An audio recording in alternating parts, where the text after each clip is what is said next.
picture a dirt road in Alabama, red as dried clay, cutting through fields of cotton gone silver in the early morning light.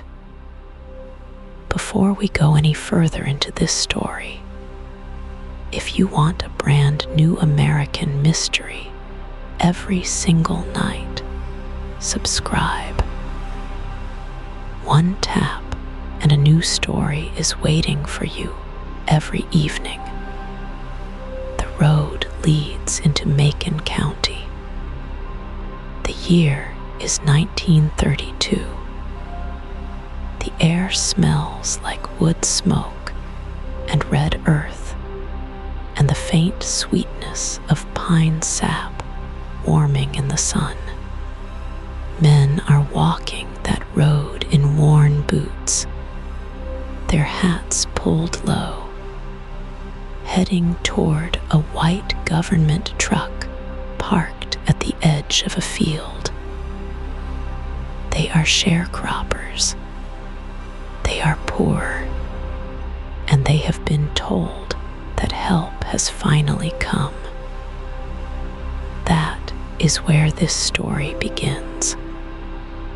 Not with a villain twirling a mustache, not with a shadowy room full of men in suits. It begins with trust. Simple, ordinary human trust. The kind that lives in small towns where people know each other's names, and the church bell still means something. Macon County, Alabama, in the early 1930s, was a place that had seen hard times stacked on top of harder times. The Great Depression had pressed down on the whole country like a stone. But in Macon County, the stone had always been heavier. These were black men and their families living in a part of the Deep South where poverty was not a season. It was a permanent address. When the government came, it came with doctors, real doctors, with bags and clipboards, and the authority of the United States Public Health Service behind them. They said they were there to study a disease. They called it bad blood, a local term that meant something like sickness in the blood, a general ache that could mean almost anything. They said they wanted to help. The men believed them. That belief is the center of this whole story. Hold on to it. What followed over the next 40 years is one of the most quietly devastating things ever done by the American government to its own people. 600 men enrolled in a medical study. 399 of them had syphilis. They were never told. They were never treated.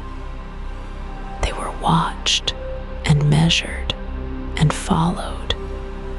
And when they died, their bodies were examined. All of it in the name of science. All of it with the full knowledge and funding of the federal government. The study was supposed to last 6 months. It lasted 40 years. Now here is the part that doesn't get said enough.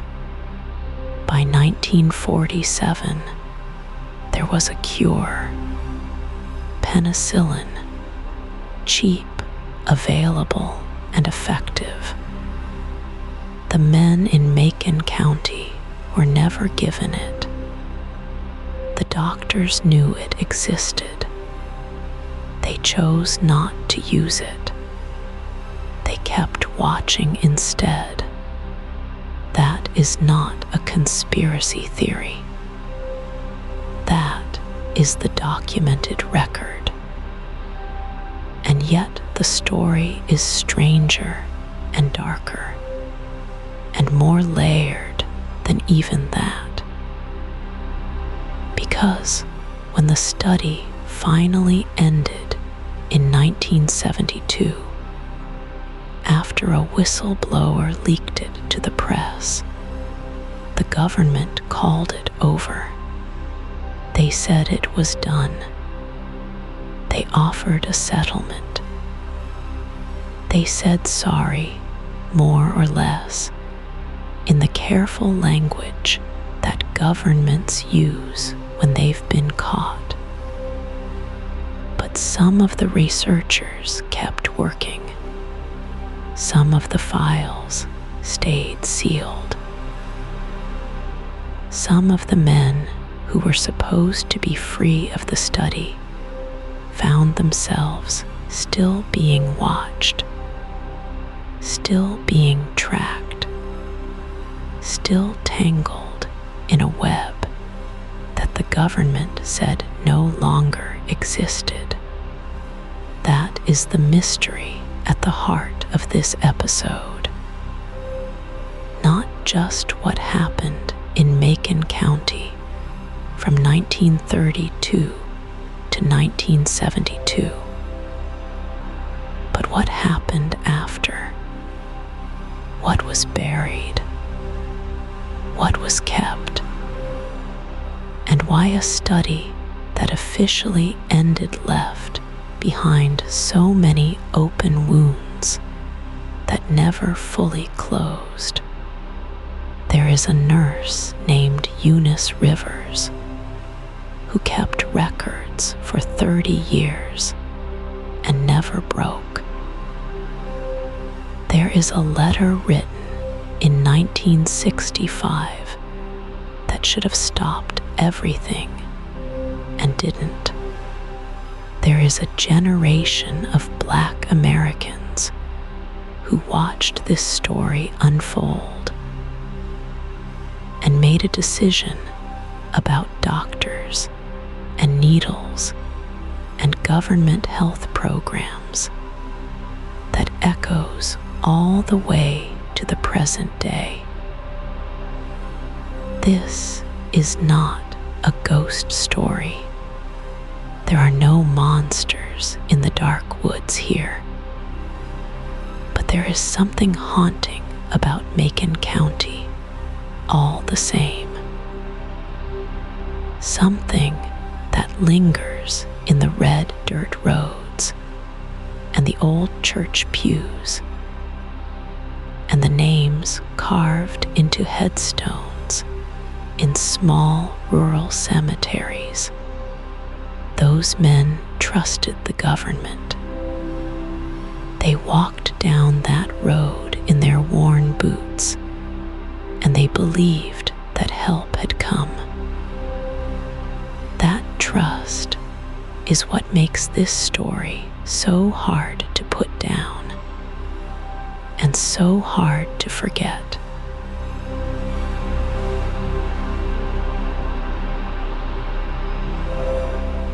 Macon County, Alabama, 1932. Picture it the way the men who lived there would have seen it. Red clay roads that turned to rust-colored mud after rain.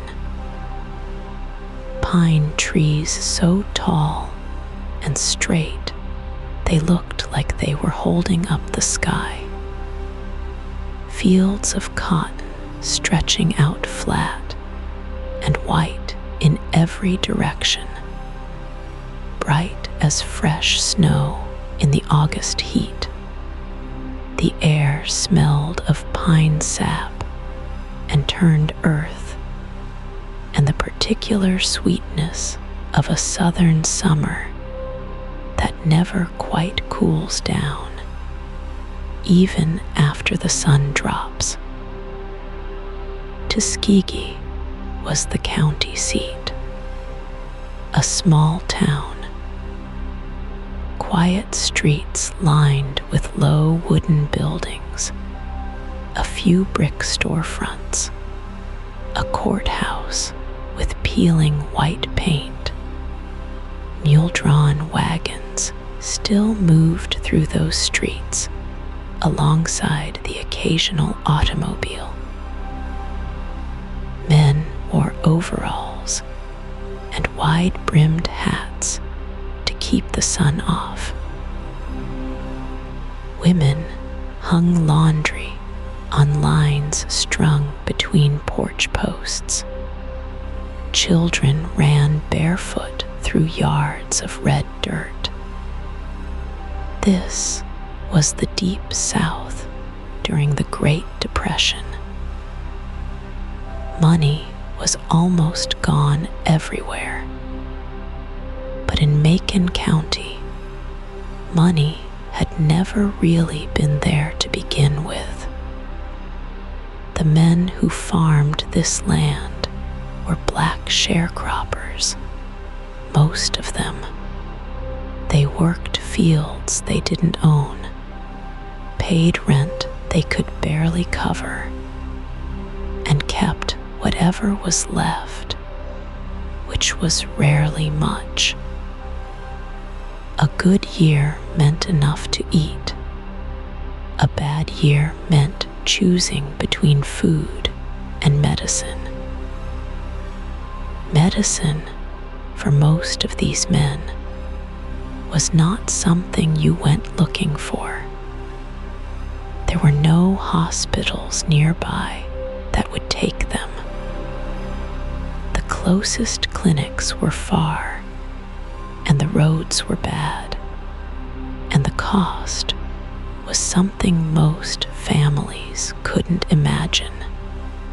A doctor was a luxury. A specialist was a dream. When your body hurt, you worked through it. You used what your grandmother knew. You prayed. You waited. This is the world the study was born into. Not a world of laboratories and white tile floors.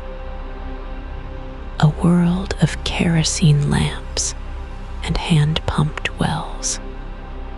A world where a man might go his whole life without ever sitting across a desk from a physician who looked him in the eye and explained what was happening inside his own body.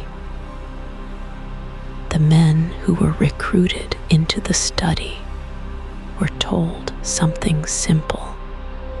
They were told they had bad blood. That phrase meant something specific in Macon County.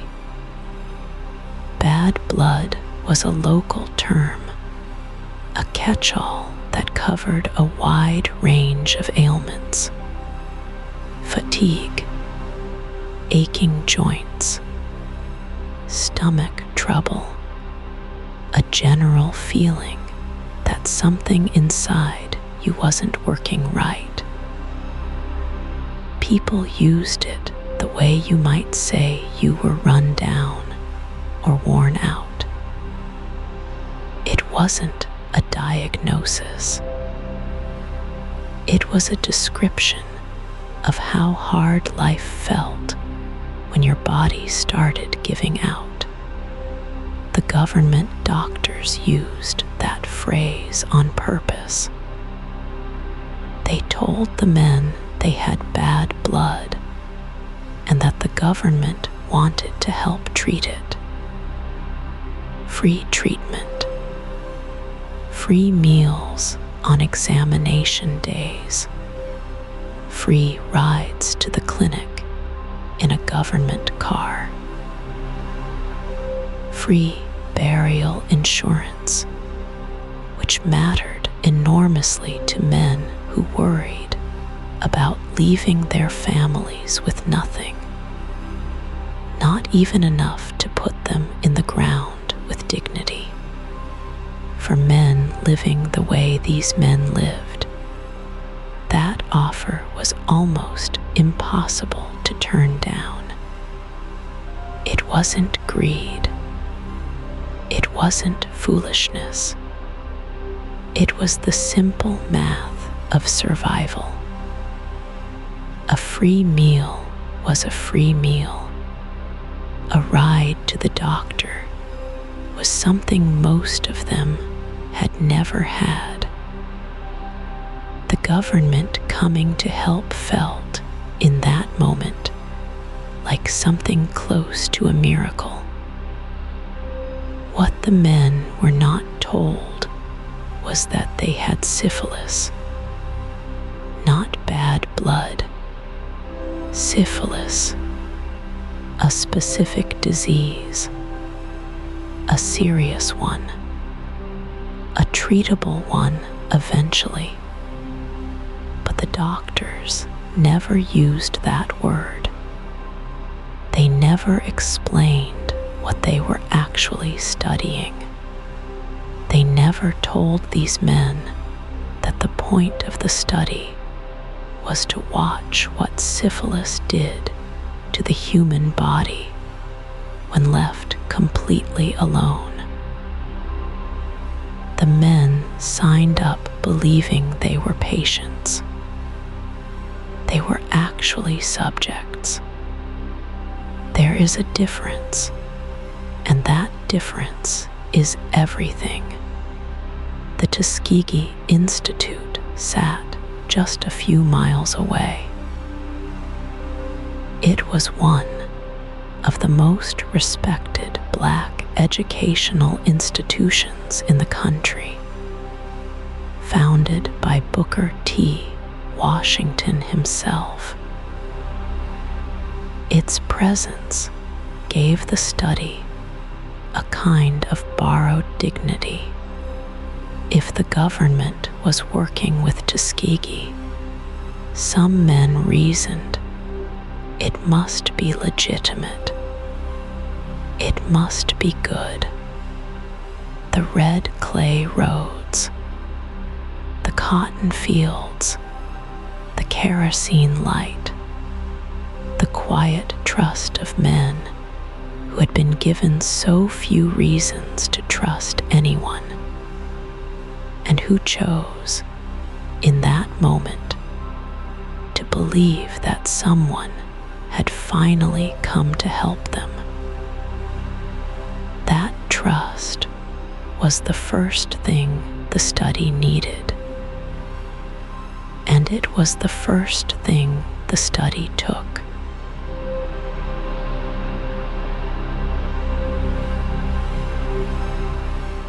The men who came to the clinics in Macon County were not strangers to hard work.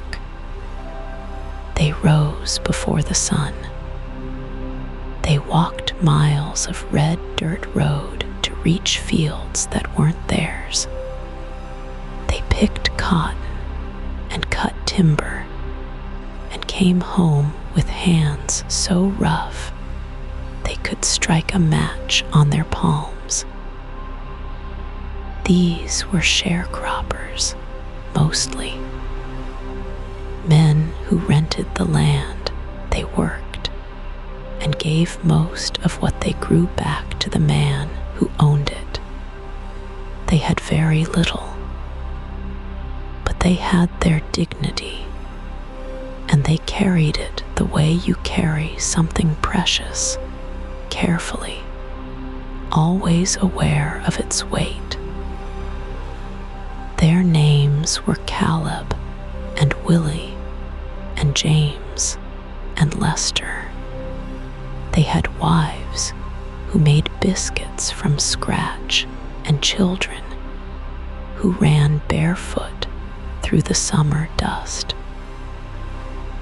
They went to church on Sundays and sang loud enough to rattle the windows. They knew their neighbors. They knew their land.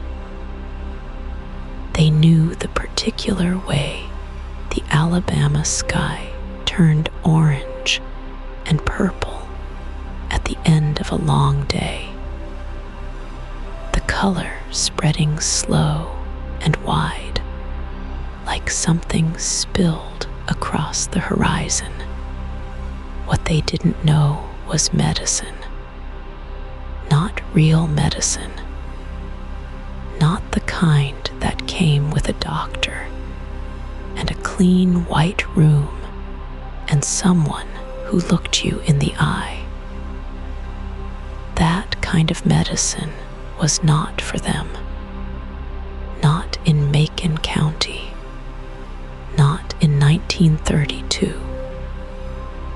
The nearest hospital that would treat a black man was far away, and getting there cost money nobody had. So when something went wrong with your body, you waited. You prayed. You used what your grandmother taught you and hoped for the best.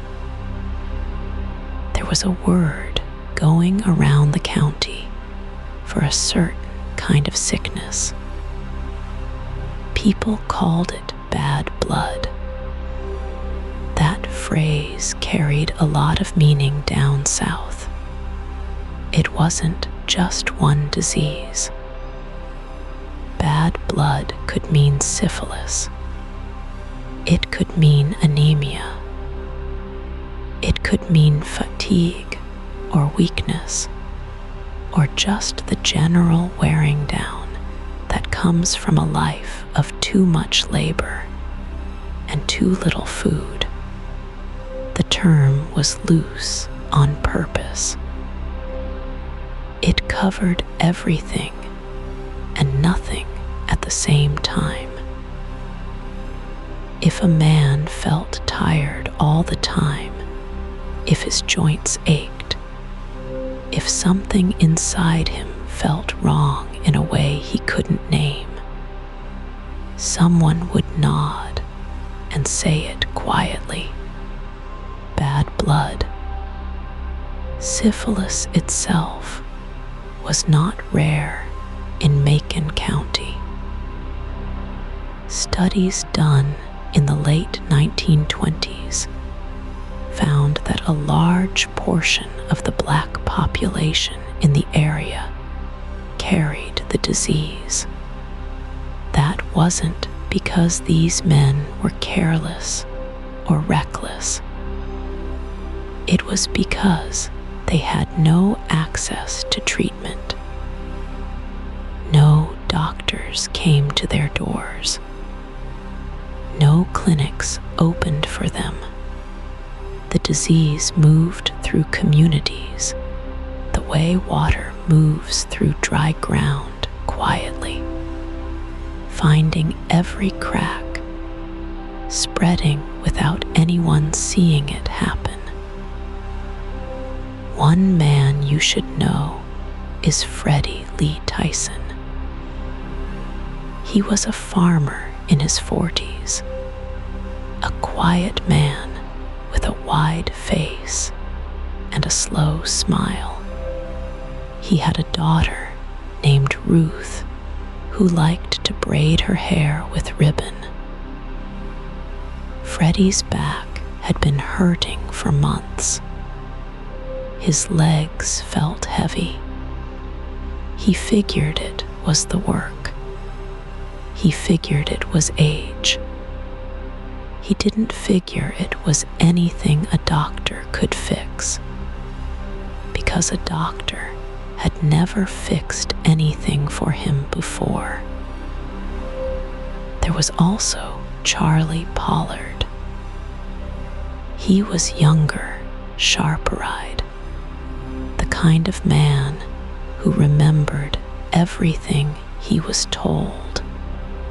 He had a small farm and a strong handshake, and a habit of asking questions when something didn't sit right with him.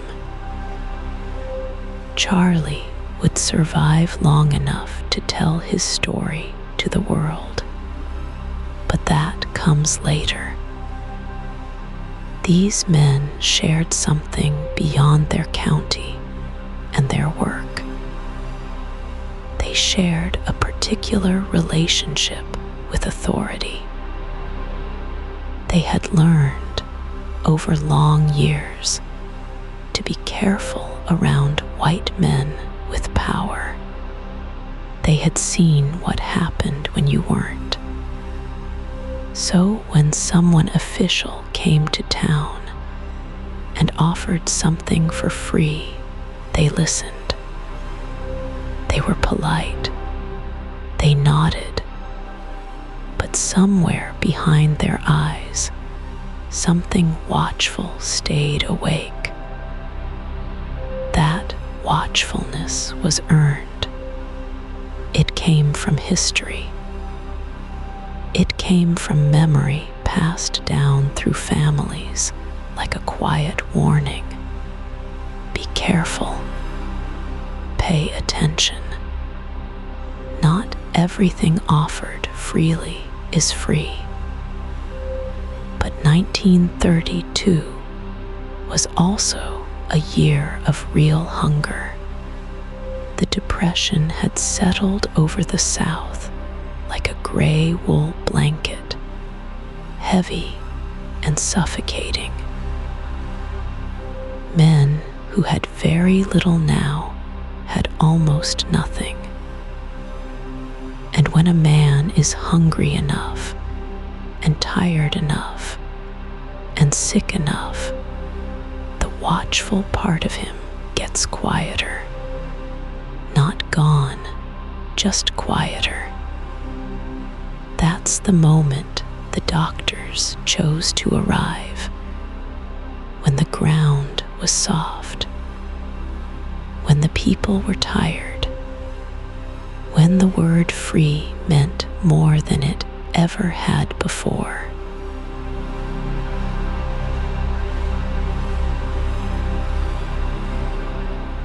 Macon County, Alabama moved slow in the early 1930s. The mornings came in soft and gray, with mist sitting low over the cotton fields like a pale blanket that hadn't been lifted yet. The dirt roads stayed quiet until the sun got high enough to warm them. Then the mules would start moving, and the men would follow. Life out here had a rhythm to it. You woke before dawn. You worked until your back told you to stop. You came home to a supper of cornbread and whatever the garden gave up that week. It wasn't a rich life, but it was a known life, and there is comfort in knowing what each day will bring, even when what it brings is hard. The men who farmed this land had done so for generations. Their fathers had worked these same red clay fields.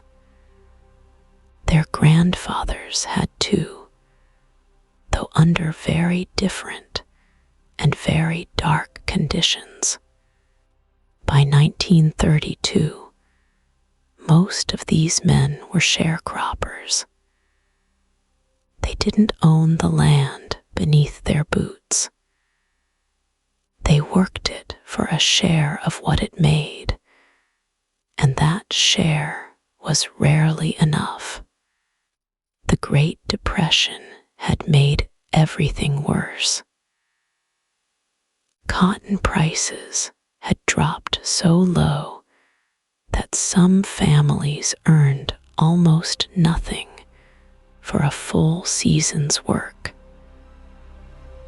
Medical care was something most of these men had never really had. There was no hospital in Macon County that would see a black patient with any real attention. There were almost no black doctors in the area. If you got sick, you got sick. You rested if you could. You kept working if you couldn't. The body either healed itself or it didn't. So when the government trucks rolled in, people noticed. They came from the U.S. Public Health Service, which was a federal agency based far away in Washington. The men who stepped out of those trucks wore clean clothes. They carried clipboards and leather bags. They spoke in calm, professional voices. They set up in the Tuskegee Institute, which was a respected black college that had been founded by Booker T. Washington himself. The building was familiar. The faces of the local nurses were familiar. That helped. The doctors said they were there to study a condition called bad blood. That was the local name for a whole collection of ailments. Everything from fatigue to anemia to syphilis. The men in Macon County knew the phrase. They'd used it their whole lives to describe when something inside a person just wasn't right. The doctors used that same language on purpose. It made them easier to trust, and the men did trust them at first. Why wouldn't they? Here were educated men, government men, who had driven all the way out to Macon County specifically to help. Nobody had ever done that before. Nobody had ever shown up with a truck and a bag and said, "We want to check on you." That kind of attention felt like something new. It felt to many of the men like being seen. The doctors moved through the county in an orderly way. They visited churches and schools and the homes of local leaders. They asked questions. They took notes. They explained that they were looking for men who had syphilis because they wanted to understand how the disease worked in the body over time. They said the study would help doctors learn how to treat it better. They said the men who joined would receive care, real medical care, for free, for men who had never had a doctor. That word meant everything. Free. The nurses who helped with the study were local women, black women who knew these families, who had grown up in the same county, who spoke the same way and cooked the same food. Their presence made the whole thing feel safe. If Miss Rivers was involved, people said, then it must be all right.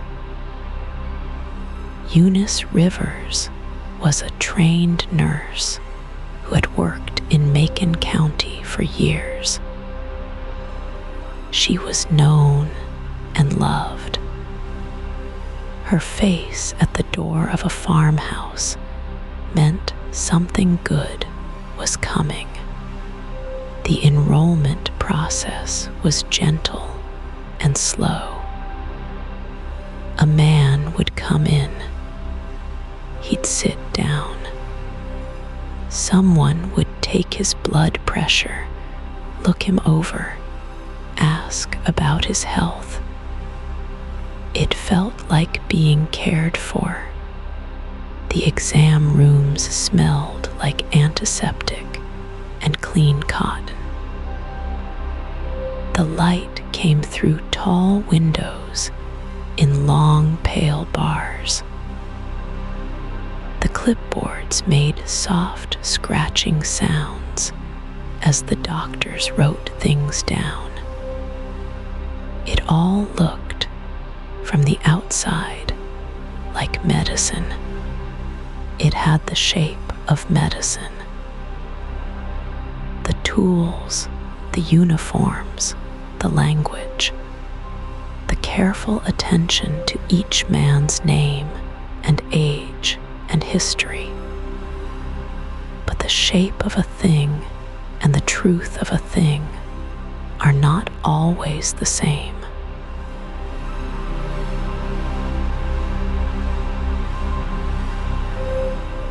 The men showed up early on the first morning. Some walked. Some came in from the fields before the sun had fully cleared the tree line. They stood in the cool blue shadow of the Tuskegee Institute, their hats in their hands, their boots still damp with dew. They didn't know exactly what they were walking into, but they knew what they'd been told, and what they'd been told sounded good. Free medical care. That was the promise. Free rides to the clinic. Free meals on examination days. A hot lunch was not a small thing in Macon County, Alabama, in 1932. This was the bottom of the Depression. Cotton prices had collapsed. Families were eating whatever the land would give them. A warm plate of food offered by the government, by doctors with degrees and clean white coats, was something close to a miracle. So the men came. They came from the red clay roads outside Notasulga. They came from the sharecropper cabins near Shorter. They came from little communities with names most people outside Alabama have never heard. They were farmers, mostly. Quiet men. Men who had spent their whole lives working land they didn't own, for wages that barely covered what they owed at the company store. They were not naive. They had survived things that would break most people, but they trusted this.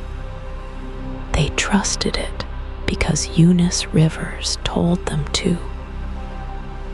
Nurse Rivers was one of their own. She was a black woman, trained and professional, and she moved through those communities like she belonged there because she did. She knew which families had lost children. She knew which old men had bad knees and which women were raising grandchildren alone.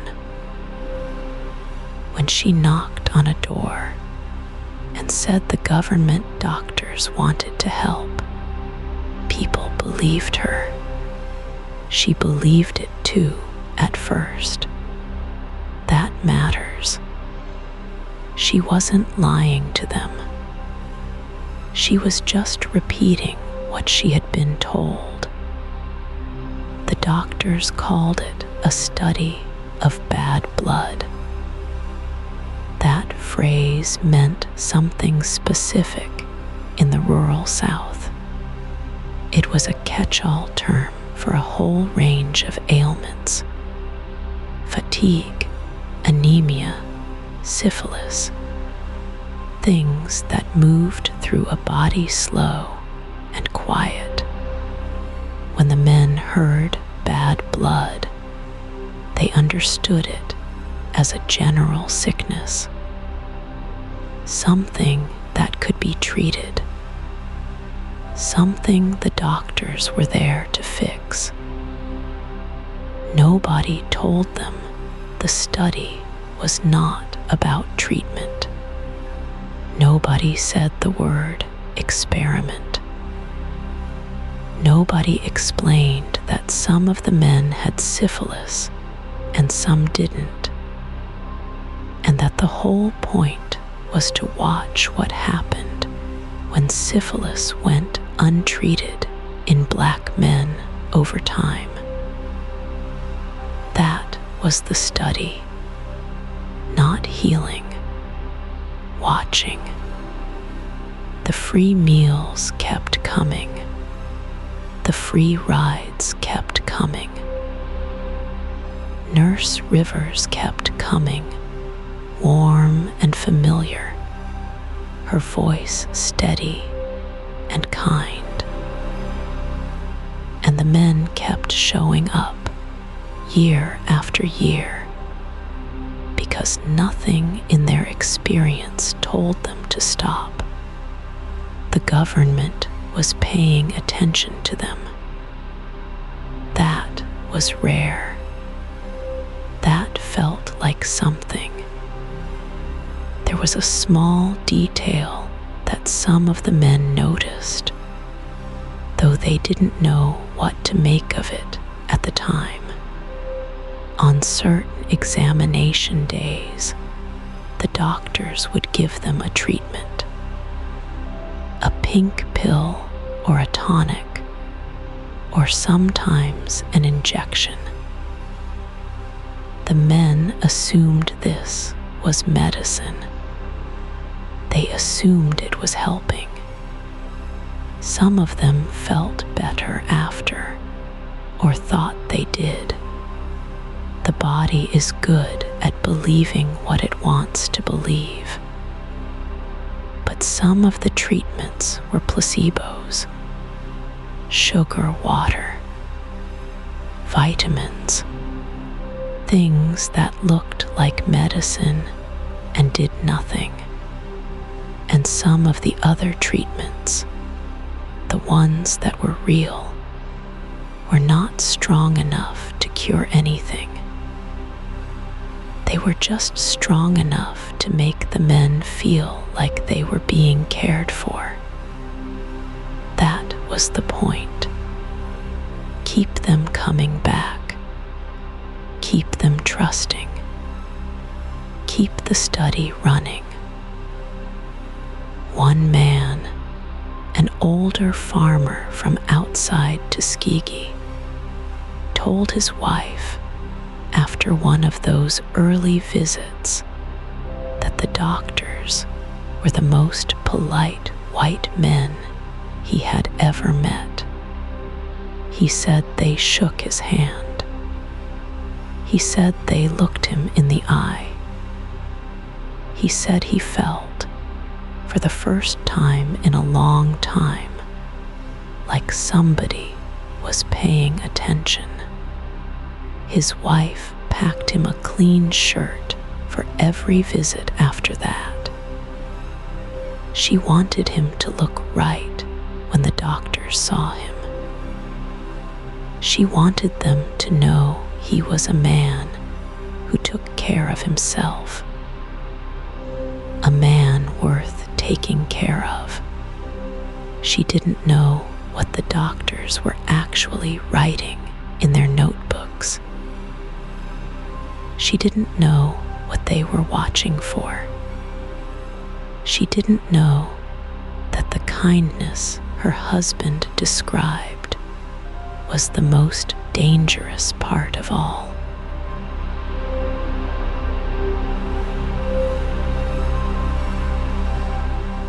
By 1947, penicillin was everywhere. You could find it in hospitals up north. You could find it in army clinics. Doctors were calling it a miracle, and for once, that word fit.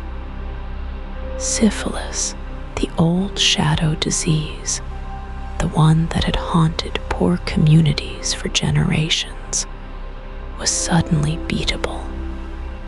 A few shots, a few weeks, and a man could walk away clean. In Macon County, Alabama, the men in the study did not walk away. Nobody called them. Nobody drove out to the little wooden houses on the red dirt roads and said, "We have something new." Nobody knocked on the door and told them the world had changed. The government doctors kept their clipboards. They kept their schedules. They kept coming back to draw blood and take notes and hand out aspirin that did nothing for syphilis at all.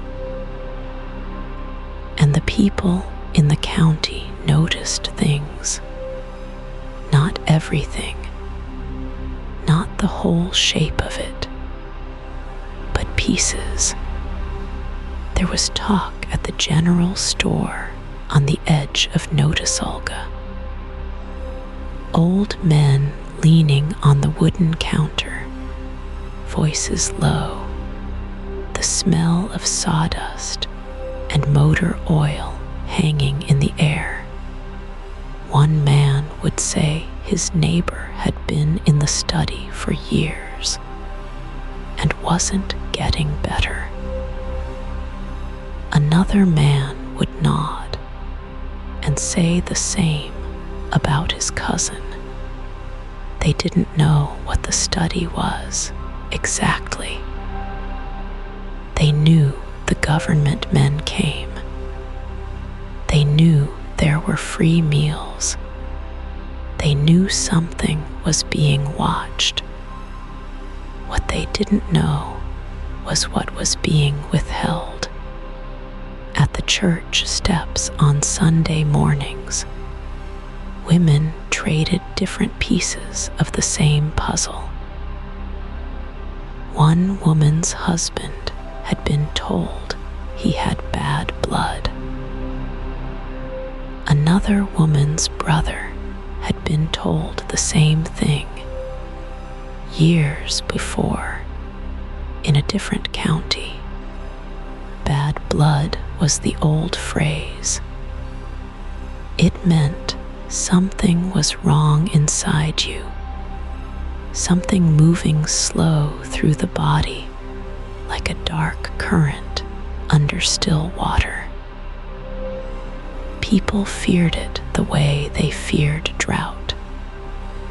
Quietly, constantly, without quite naming it.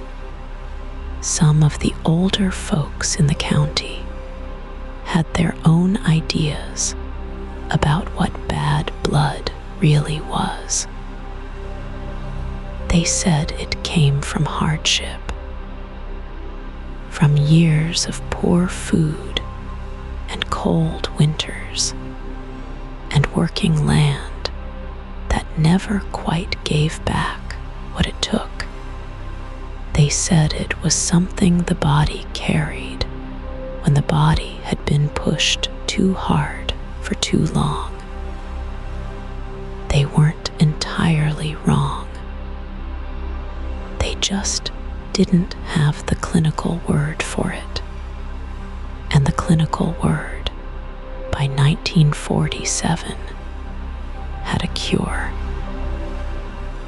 A man named Syphilis, who had worked the same 40 acres outside Tuskegee for most of his life, told his daughter years later that he remembered when the government men first came. He said they seemed kind enough. He said they had good shoes and clean hands, and they spoke to the men with a kind of careful politeness that felt almost like respect. Almost. He said the men in the study trusted them the way you trust a doctor. Because why wouldn't you? Because they were doctors. His daughter remembered him saying that the trust was the hardest part to think about later. At the tavern on Friday evenings, the talk was rougher. Men who weren't in the study had heard things. They'd heard the men were getting medicine. They'd heard the men were being taken care of. There was even a kind of low envy in some of those early years, because free medical attention was not something that came easily to black sharecroppers in Alabama in the 1930s and 1940s. The government was paying attention to these men. That seemed like something. It was something, just not what anyone thought. The folklore that grew up around the study was gentle and confused. The way folklore always is when people are trying to explain something they can only see from the outside. Some people believed the men had a rare condition that only certain doctors could treat. Some believed the study was genuinely helping, just slowly. Some believed the government was doing something good, finally, for people it had ignored for a long time. None of those beliefs were true, but they all made sense from where people were standing. The full picture required information that nobody in Macon County had been given. And the men at the center of it, the ones with the bad blood, the ones who trusted the doctors with the good shoes, they had been given the least information of all. Penicillin sat in clinics across the country. It sat in army hospitals. It sat in cities where syphilis was retreating like a tide going out. In Macon County, the tide stayed in.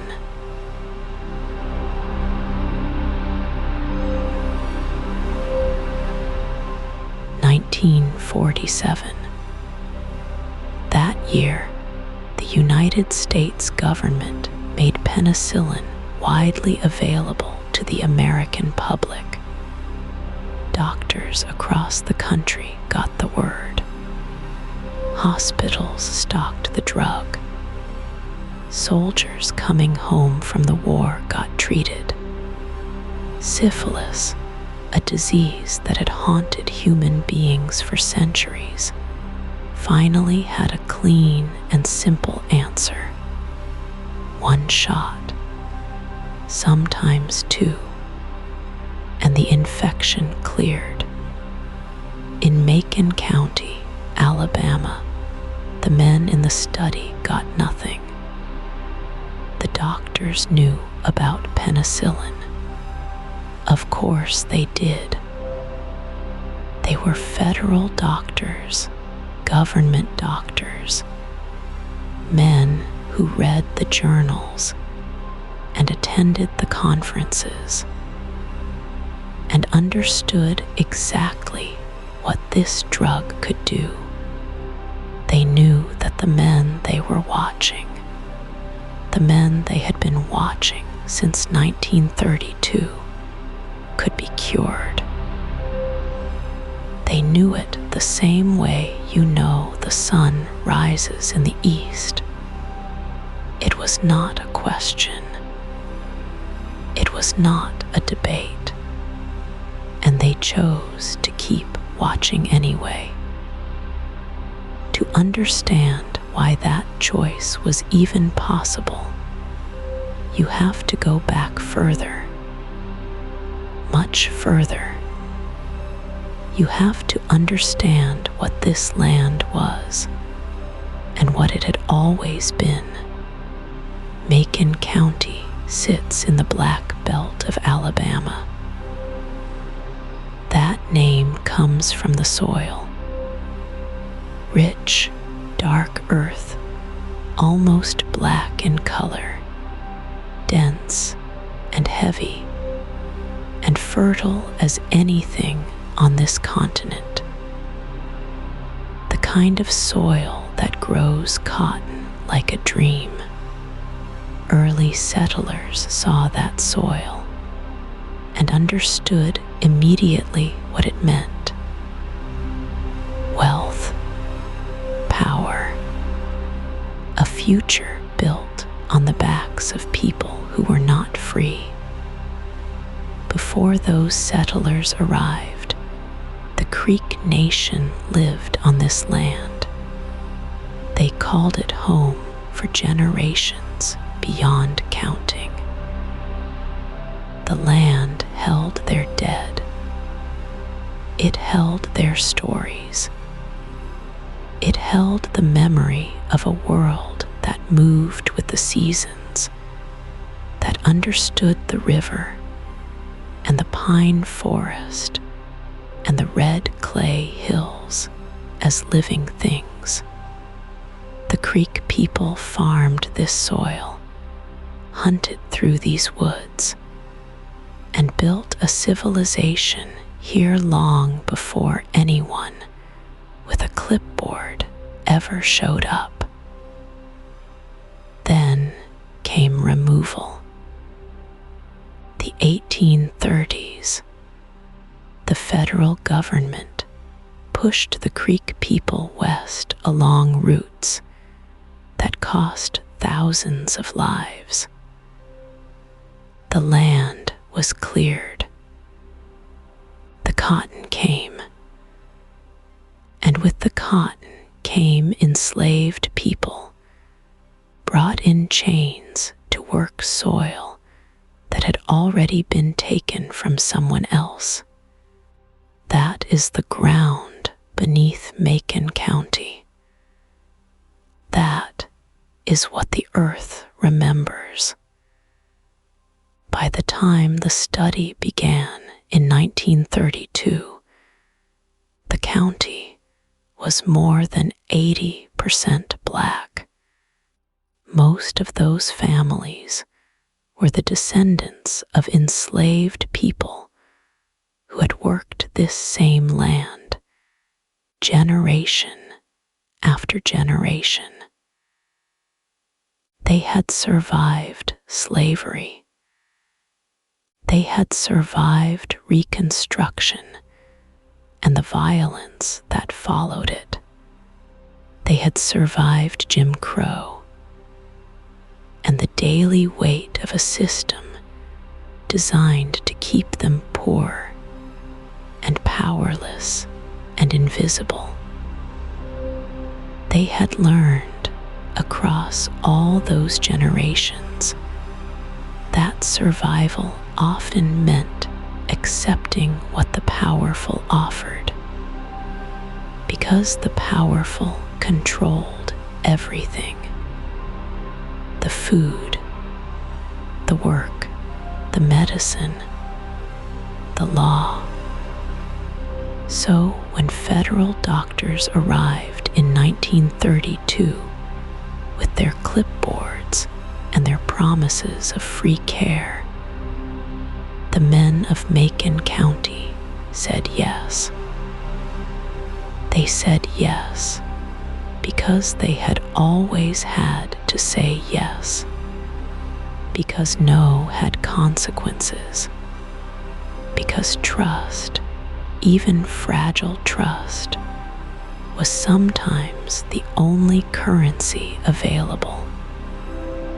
And the doctors understood that. They counted on it. Now it is 1947. The cure exists. It is real. It is sitting in hospitals and clinics across the country. And the men in the study, men who have been sick for years, men whose bodies carry a disease that is slowly and quietly doing damage, are not told. They are not offered the drug. They are not given the choice. The study needed untreated men. Treated men would ruin the data. The whole point was to watch what syphilis did to a human body when nothing interfered. Penicillin would interfere.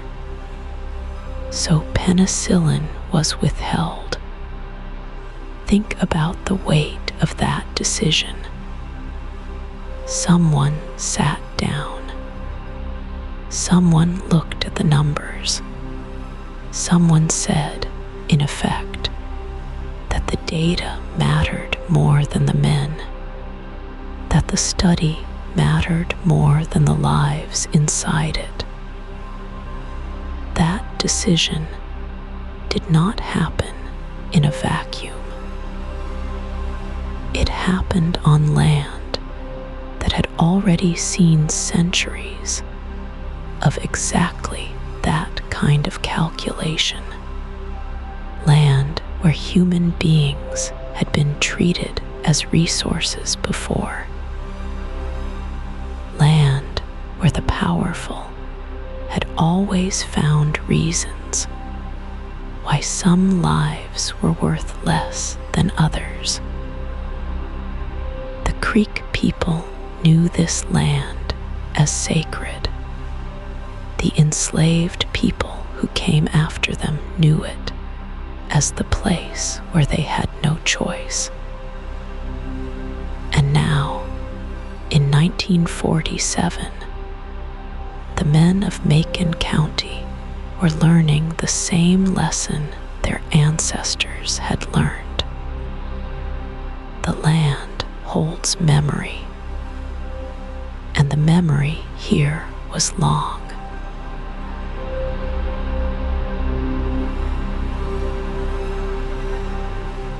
By 1966, the study had been running for 34 years.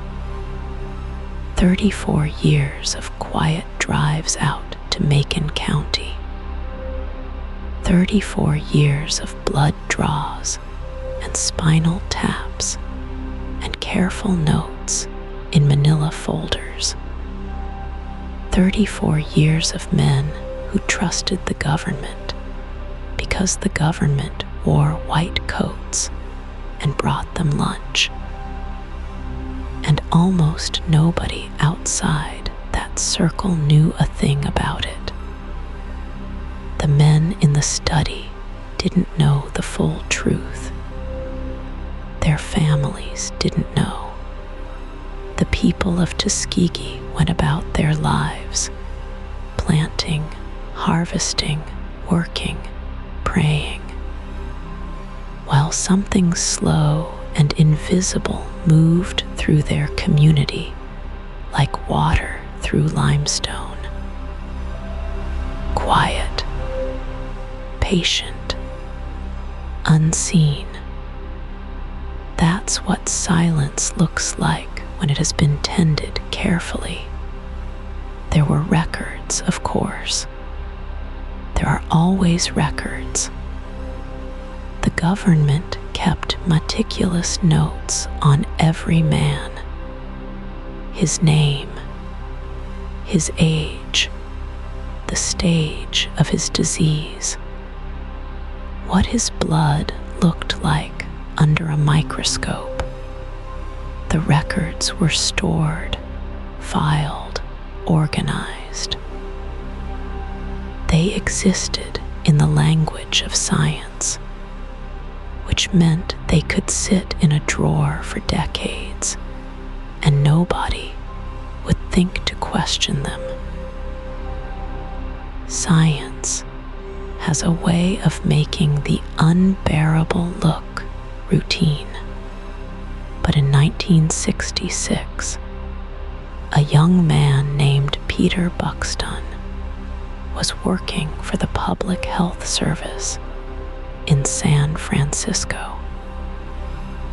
He was a venereal disease investigator.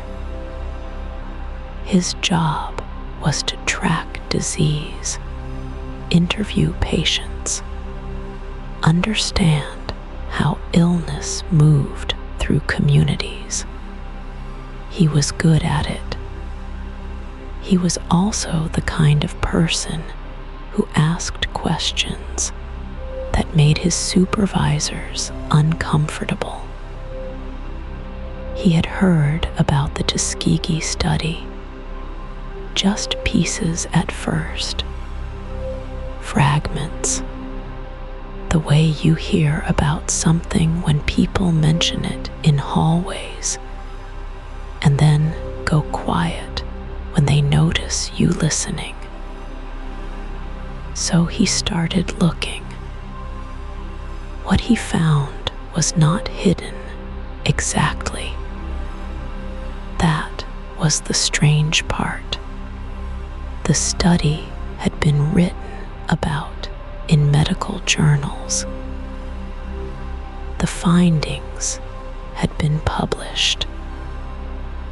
Doctors across the country had read about it in professional publications. The way you'd read about any other long-term research project.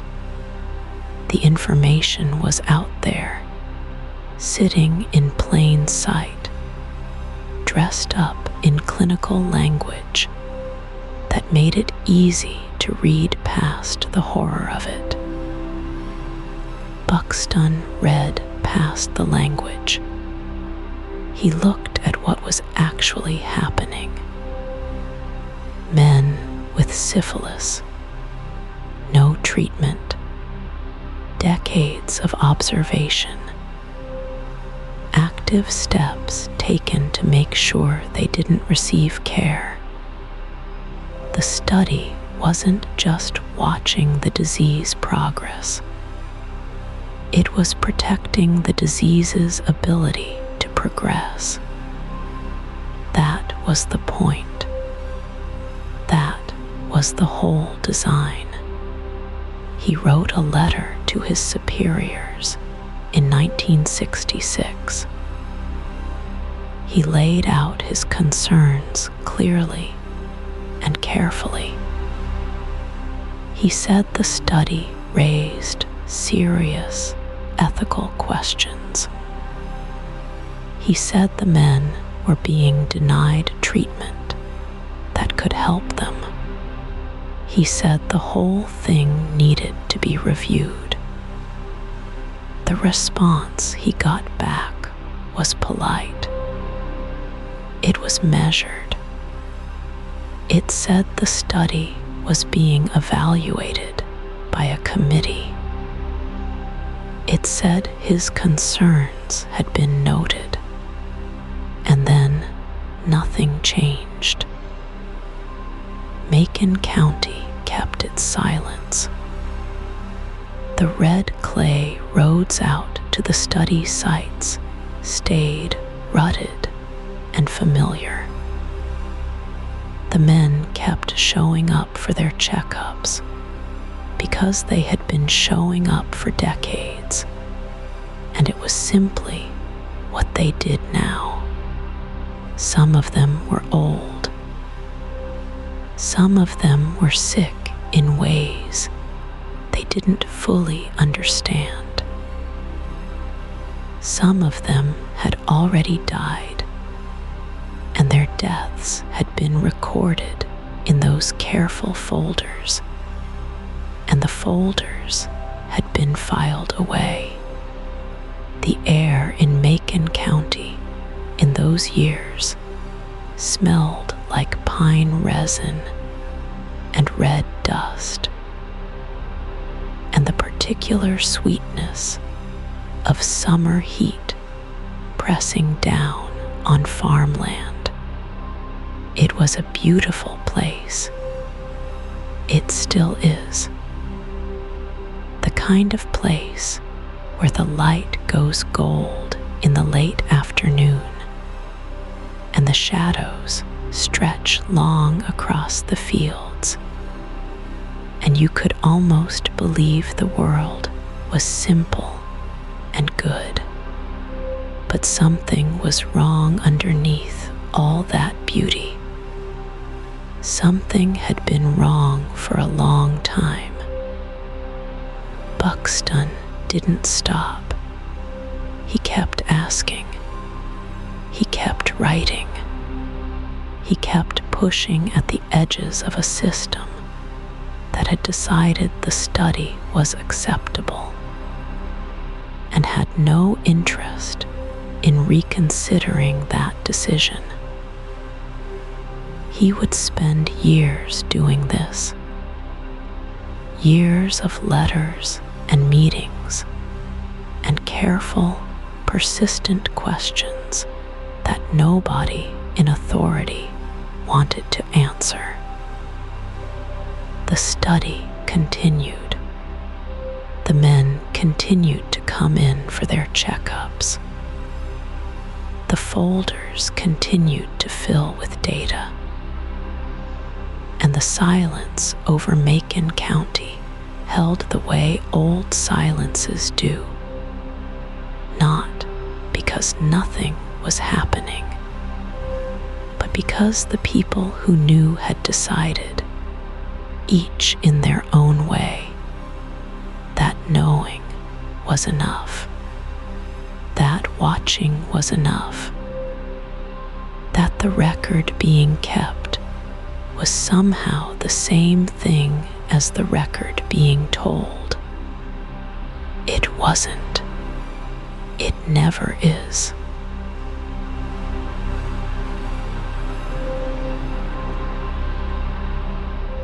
Her name was Eunice Rivers Laurie. She was a nurse, and for 40 years, she was the one constant thread running through the whole study. She was there at the beginning in 1932, when the men first came in from the fields. She was there in the middle years, when the war came and went, and the men kept coming back for their checkups. She was there near the end, when the files had grown thick as old Bibles, and the men had grown gray and slow. She knew their names. She knew their wives. She knew which ones took sugar in their coffee and which ones liked to talk about their grandchildren before the doctors came in. That is what makes her story so hard to hold. Eunice Rivers grew up in Georgia. She trained as a nurse at Tuskegee Institute, which was one of the finest black colleges in the South. She was sharp. She was careful. She cared about people in a way you could feel when she walked into a room. The men in the study trusted her completely. Some of them trusted her more than they trusted their own families. She was the one who called them. She was the one who drove them to appointments. She was the one who handed them their aspirin and their vitamins and told them everything was going to be fine. She kept the records. Every visit, every blood draw, every note the doctors made. She filed them. She organized them. She made sure the study ran smooth, year after year, decade after decade. And she believed for a long time that she was helping. That is the part people struggle with. She was not a villain in her own story.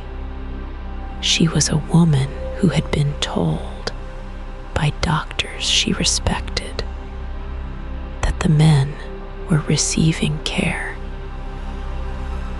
She was a woman who had grown up in a world where black people had almost no access to medicine at all.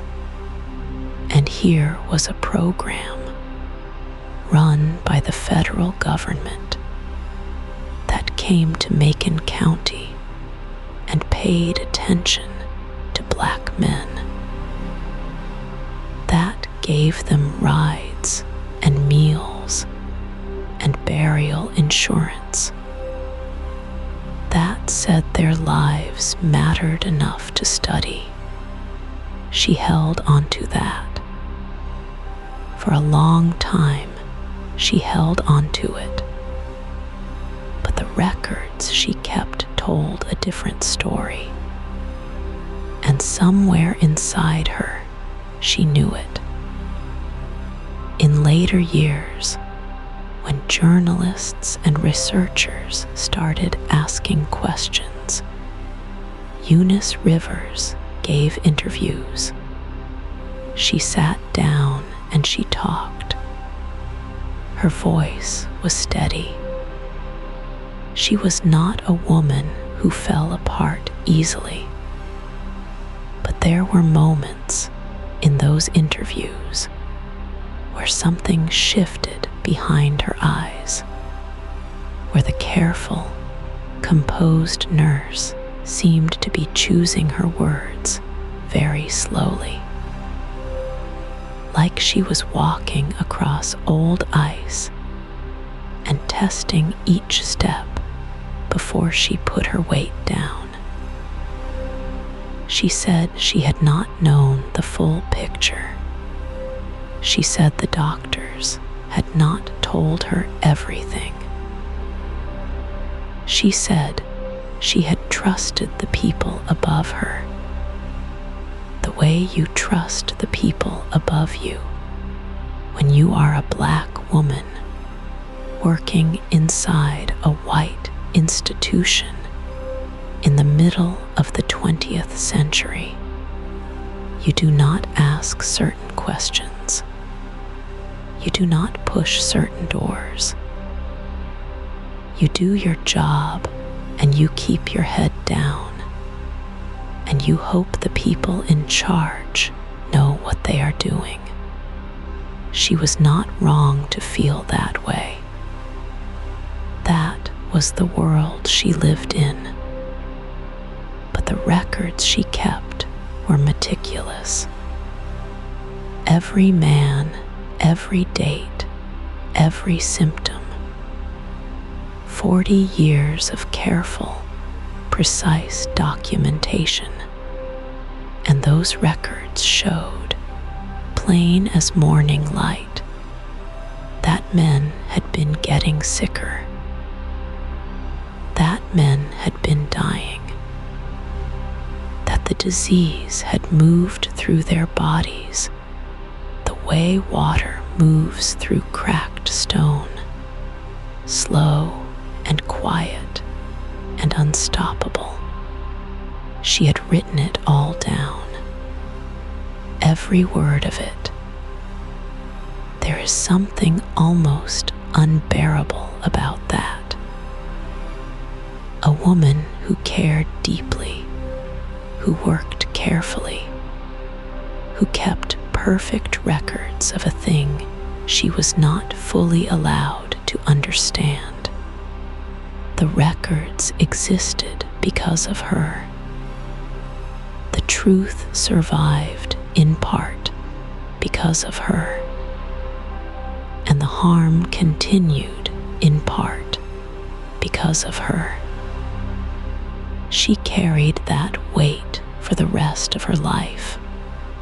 She died in 1986, 14 years after the study officially ended. She never fully reconciled the two things she knew to be true at the same time. That she had helped those men, and that she had helped the study that was hurting them. The files she kept are still in the archives, neat, organized, written in her careful hand. 40 years of a story she was only ever allowed to see part of.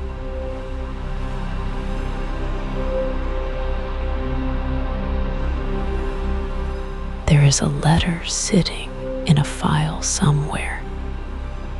It was written in 1965. It was addressed to the right people. It said the right things, and nothing happened. That letter did not come from a stranger. It came from a man inside the system. A man who had read the files, walked the halls, and understood exactly what the study was doing to the men in Macon County. He put his concerns down on paper in plain language. He sent it up the chain, and the chain held. Nothing moved. The study kept going for 7 more years. When you start pulling at the threads of this story, a pattern shows up. Not once, not twice, but again and again. Someone inside the Public Health Service would look at what was happening and feel something shift in their chest. A quiet wrongness, the kind that wakes you up at 3 in the morning, and each time they would write it down. They would send a memo. They would raise a concern. And each time, the concern would land on a desk, get read by someone with more authority, and disappear like smoke in open air. The 1965 letter is one of the clearest examples. The man who wrote it was not a young idealist fresh out of school. He was experienced. He knew the language of government medicine. He knew how to frame a concern so it would be taken seriously. He laid out the argument carefully. He noted that penicillin existed. He noted that the men had not received it. He noted that this was no longer a gray area. The science was settled. The cure was available. The men were still sick and still dying. He asked in formal language whether the study should continue. The answer came back. Yes, it should. The reasoning was the same reasoning that had been used since 1932. The study had scientific value. The data was ongoing.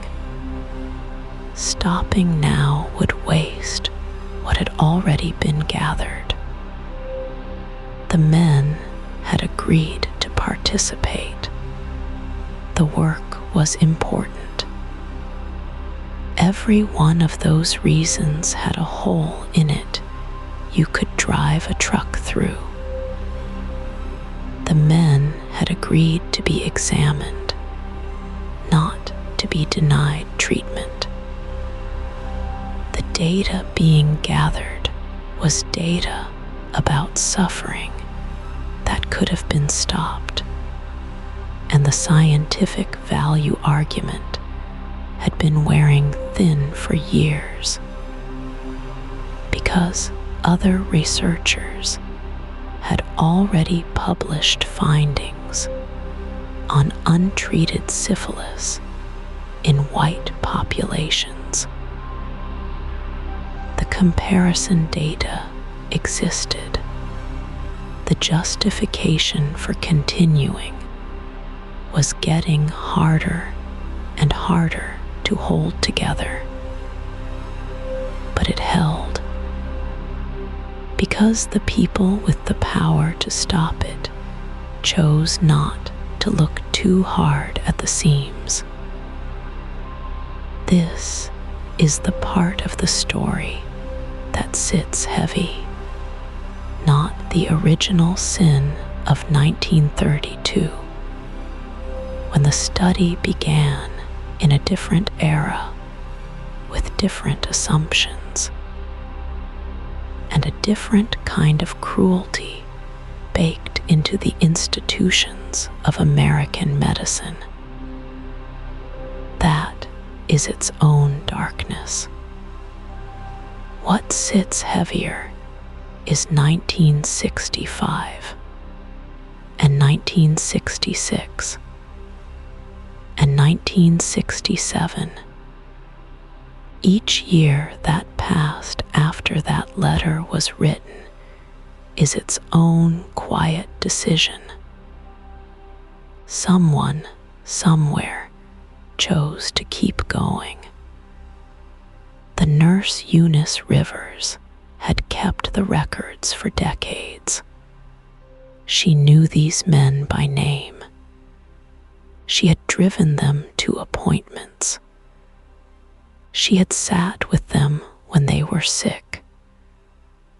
She believed for a long time that she was helping them, that the study was giving them access to care they would not otherwise have had. That belief is its own kind of tragedy, because it was not entirely wrong and not entirely right. The men did receive some care, and they were also being watched while a cure sat unused on a shelf.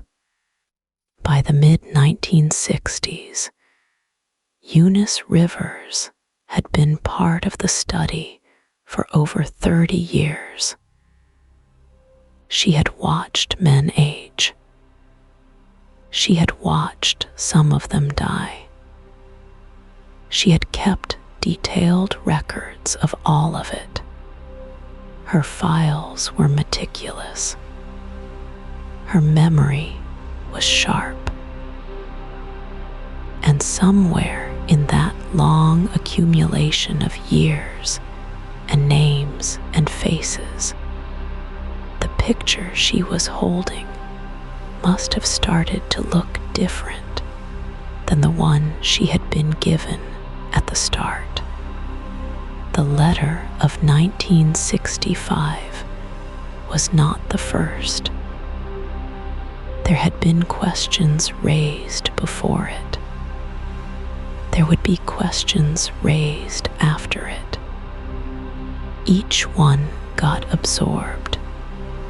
Each one got answered with the same slow institutional gravity that says, "We have considered your concern, and we have decided to continue." That is how a wrong thing survives. Not through one dramatic act of evil, through 100 small decisions made by people in offices, people with titles, people who had the power to stop it and found a reason not to. The letter sat in the file. The men sat in Macon County. And the years kept moving.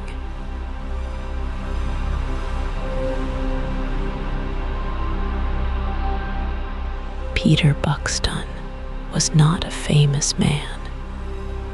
He was not a senator or a general or a doctor with a long list of letters after his name. He was a young public health worker from San Francisco. And in 1966, he sat down at a desk and wrote a letter that would take 6 more years to matter.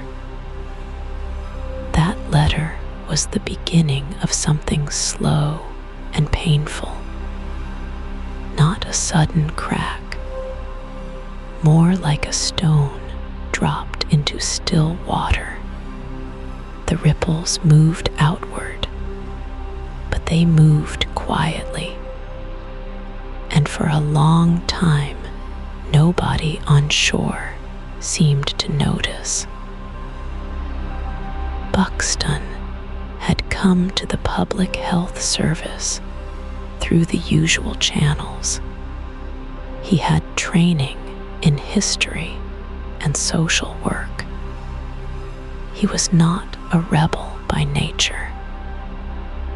He believed in the system he worked for, the way most young people believe in the institutions that hire them. That belief is a warm thing. It feels like belonging. And when something starts to chip away at it, the feeling is not anger at first. It is closer to confusion. He had heard about the Tuskegee study through the ordinary flow of office talk, files passed between desks. Names came up in meetings. The study had been running for more than 30 years by the time Buxtun started asking questions. 30 years is a long time for a secret to stay comfortable. It starts to feel like furniture, like something that has always been there and therefore must belong. But Buxtun looked at at what the study actually was. He read the details. He understood that these men had been sick and that a cure had existed for decades and that nobody had offered it to them. He understood that the men believed they were being treated. He understood that they were not. He wrote his first letter to the Centers for Disease Control in 1966. He laid out his concerns plainly. He used careful language, the kind of language you use when you are trying to be taken seriously by people who have more power than you. He did not shout. He asked questions. He pointed to what he saw as a moral problem, and he waited for someone to answer him. They answered him. They told him the study was medically justified. They told him the men were too old and too far along in their illness for penicillin to help them now. They told him the scientific value of the data outweighed the concerns he had raised. And then they kept going. That answer sat with Buxtun the way a splinter sits under skin. You can ignore it for a while. You can press on it and tell yourself it isn't there. But it doesn't leave. He wrote again in 1968. This letter was sharper. He had thought more carefully about the ethics. He brought up the Nuremberg Code, the set of principles written after the Second World War to govern medical experiments on human beings. One of its core rules is simple. People must consent to what is being done to them. They must understand what they are agreeing to. The men in Macon County had never been given that understanding. They had been told they had bad blood. They had been given aspirin and iron supplements and told to come back. That is not consent. That is theater. The response to his second letter was not much different from the first. A committee was formed. The committee reviewed the study. The committee decided the study should continue. Think about what that moment must have felt like. You have raised your hand twice inside a system you believed in. Twice, that system has looked at what you pointed to and said, "We see it, and we are choosing to continue anyway." The warmth of belonging starts to cool. The confusion starts to harden into something else. Buxtun left the Public Health Service in 1969. He went to law school. He carried the files with him, not physically, but in the way that certain things follow a person from room to room. He kept talking about what he knew. He told people at conferences. He told colleagues. He was not dramatic about it. He was persistent in the way that quiet people are persistent, which is to say, he simply did not stop. The story of a whistleblower is rarely a single brave moment. It is usually a long series of smaller moments, each one a little harder than the last, each one a choice to keep going when stopping would have been easier. Buxtun kept going for 6 years before anyone with a printing press decided to listen. The water was still moving. The ripples had not stopped. They were just traveling a very long distance to reach the shore.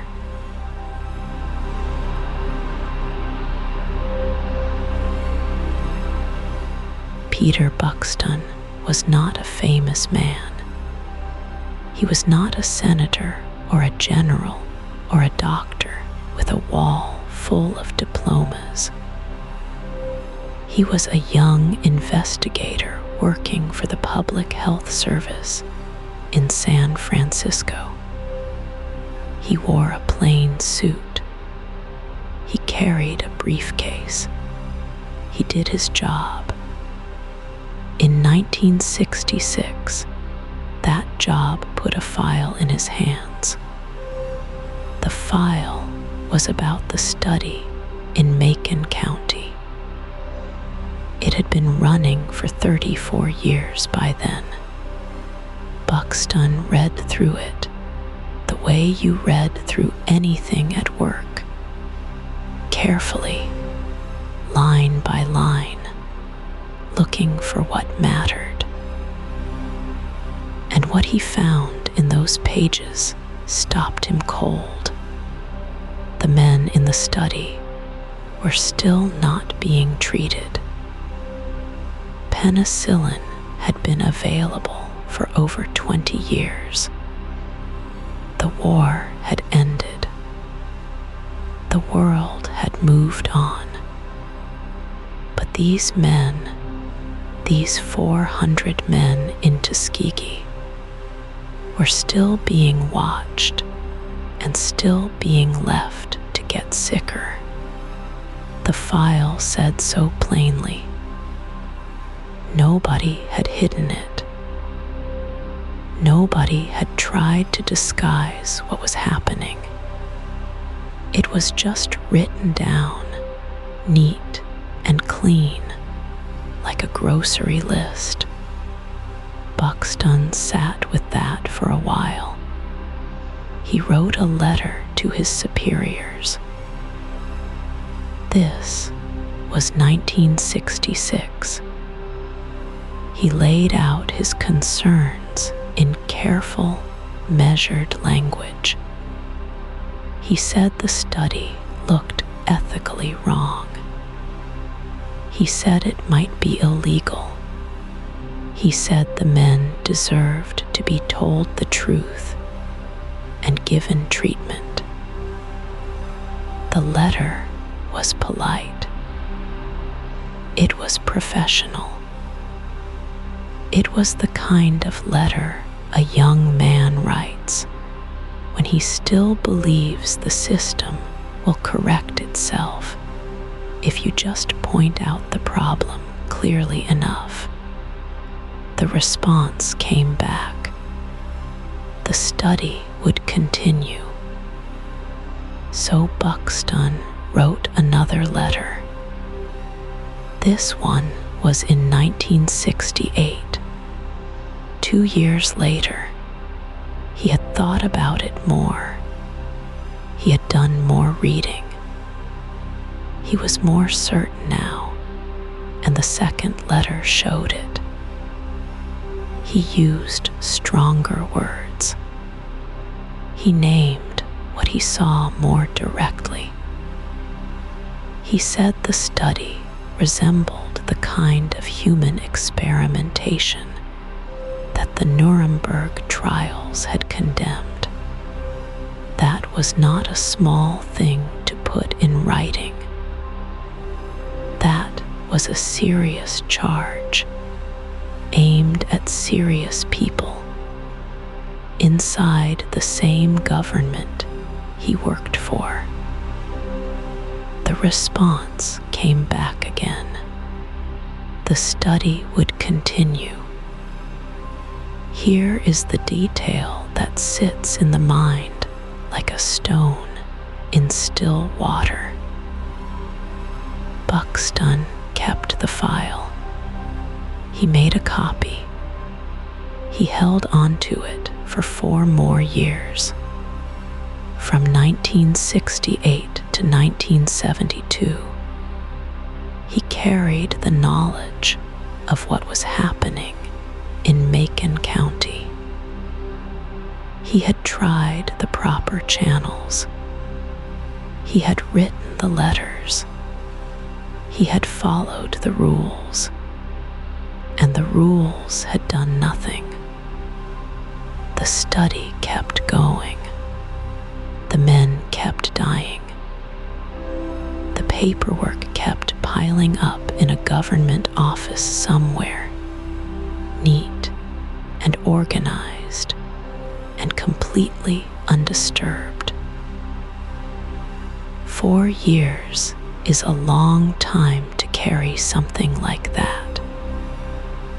Think about what those 4 years looked like.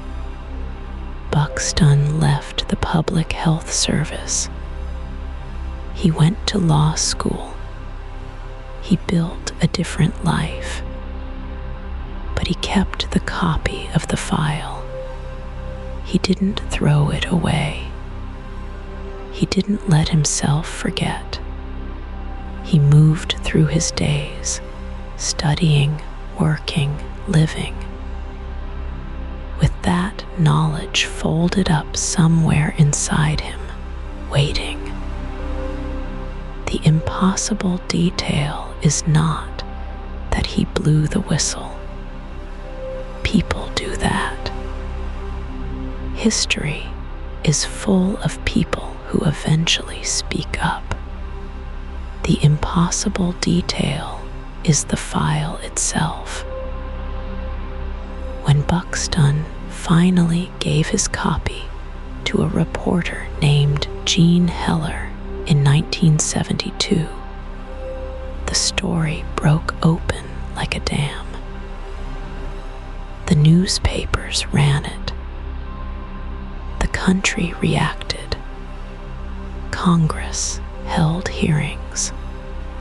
The study was shut down in July of that year, 40 years after it began.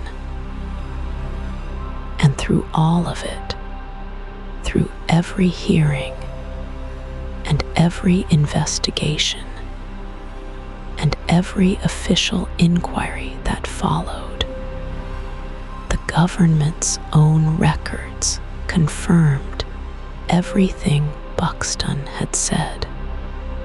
The file he'd been handed in 1966 was accurate. The letters he'd written were real. The responses telling him to stand down were real. Everything was documented. Everything was on paper. Everything had been sitting in government offices for decades, available to anyone with the right clearance and the willingness to look. That is the part that doesn't fit neatly into any explanation. This was not a secret kept in shadows. It was a secret kept in plain sight, written down in plain language, filed in plain folders. The men men of Macon County suffered not because the truth was hidden, but because the people who knew the truth decided it didn't matter enough to stop. Peter Buxtun decided it did. He kept the file. He waited. And when the moment came, he handed it to someone who would use it. That file weighed nothing. It changed everything.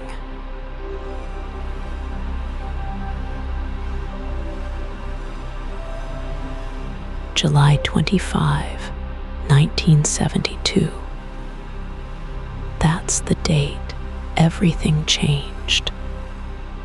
A reporter named Jean Heller sat at her desk at the Associated Press. She had a stack of documents in front of her. Peter Buxtun had spent years trying to get someone inside the government to listen. Nobody did. So he gave the files to Heller. And Heller did what reporters are supposed to do. She published the story.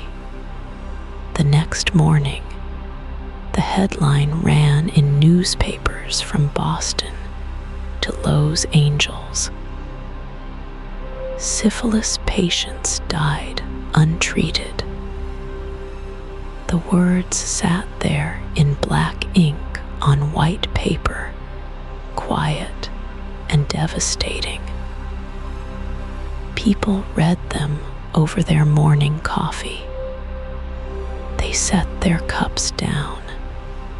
They read the words again. And then the skeptics started talking. Some of them were doctors. Some were government officials. Some were just ordinary people who couldn't quite believe that something like this could happen in America. Not here. Not in a country with laws and ethics boards and medical schools full of serious men in white coats. Their doubt wasn't stupid. It came from somewhere real. The first argument went like this. The study began in 1932. The men enrolled were already sick. The doctors, they said, were simply observing a disease that had no cure at the time. Penicillin didn't exist yet. What were they supposed to do? You can't treat something with medicine that hasn't been invented. That part is true. In 1932, there was no easy answer. The second argument followed close behind. The men were poor, rural, and had almost no access to health care at all. The study at least gave them doctors. It gave them rides to appointments. It gave them meals. It gave them burial insurance for their families. For men who had nothing, the skeptics said, this was something. That part is also true. And the third argument was the quietest one. The one that some people still make today. They say the story got exaggerated over time, that the media blew it up, that the reality was complicated in ways a newspaper headline couldn't hold. You can sit with those arguments. They're not nothing.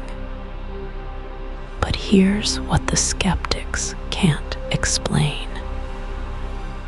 Penicillin became the standard treatment for syphilis in 1947.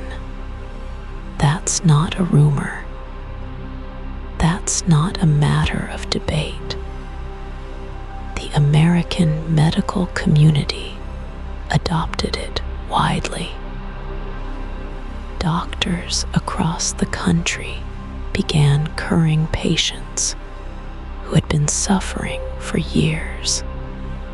The disease that had seemed like a life sentence suddenly had an answer. The men in Macon County were not told. Not in 1947. Not in 1948. Not in 1950 or 1955 or 1960. The study kept going. The doctors kept coming with their clipboards and their needles. The men kept showing up because they trusted the men in white coats. And the cure sat there, available, used everywhere else in the country, while these men went blind and went mad and died. That's the gap. That's the thing the skeptics go quiet about. You can argue about 1932 all you want. The world was different then. Medicine was different. Attitudes were different. Fine. But 1947 is not 1932. By 1947, there was a cure. By 1947, the doctors running this study knew it. And they made a choice to keep going anyway. When Jean Heller's story ran, a senator named Edward Kennedy called for hearings. The phones at the Department of Health, Education, and Welfare started ringing. Officials who had signed off on the study for years suddenly had to sit in front of cameras and explain themselves. Some of them looked genuinely surprised that anyone was upset.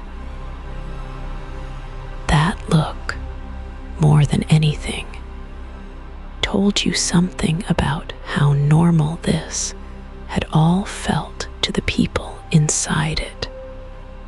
The skeptics who came after the headlines were different from the ones who came before. The ones before had doubt.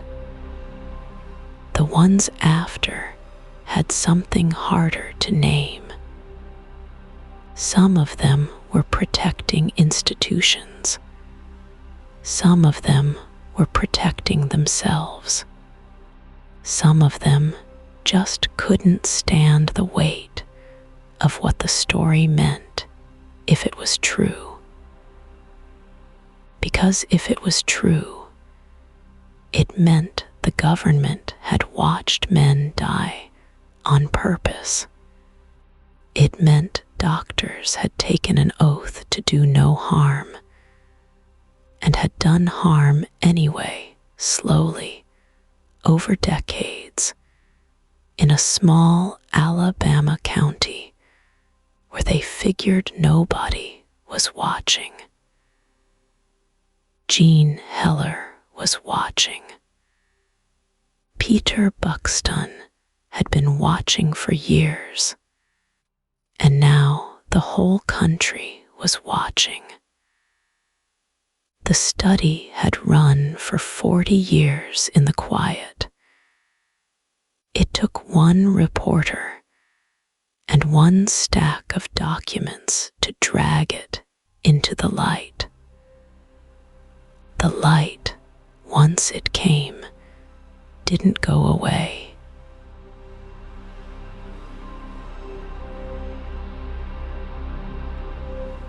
The newspapers hit like a summer storm, fast, loud, and gone before you could catch your breath. Jean Heller's story ran on July 25th, 1972. By the next morning, it was everywhere. Radio stations read it aloud. Television anchors held the paper up to the camera. Senators got phone calls before breakfast. And then the government spoke. The Department of Health, Education, and Welfare put out a statement. It was careful. It was measured. It used the kind of language that sounds like an answer, but isn't one. They said the study had been a product of its time. They said procedures had not met current standards. They said a review panel would be formed.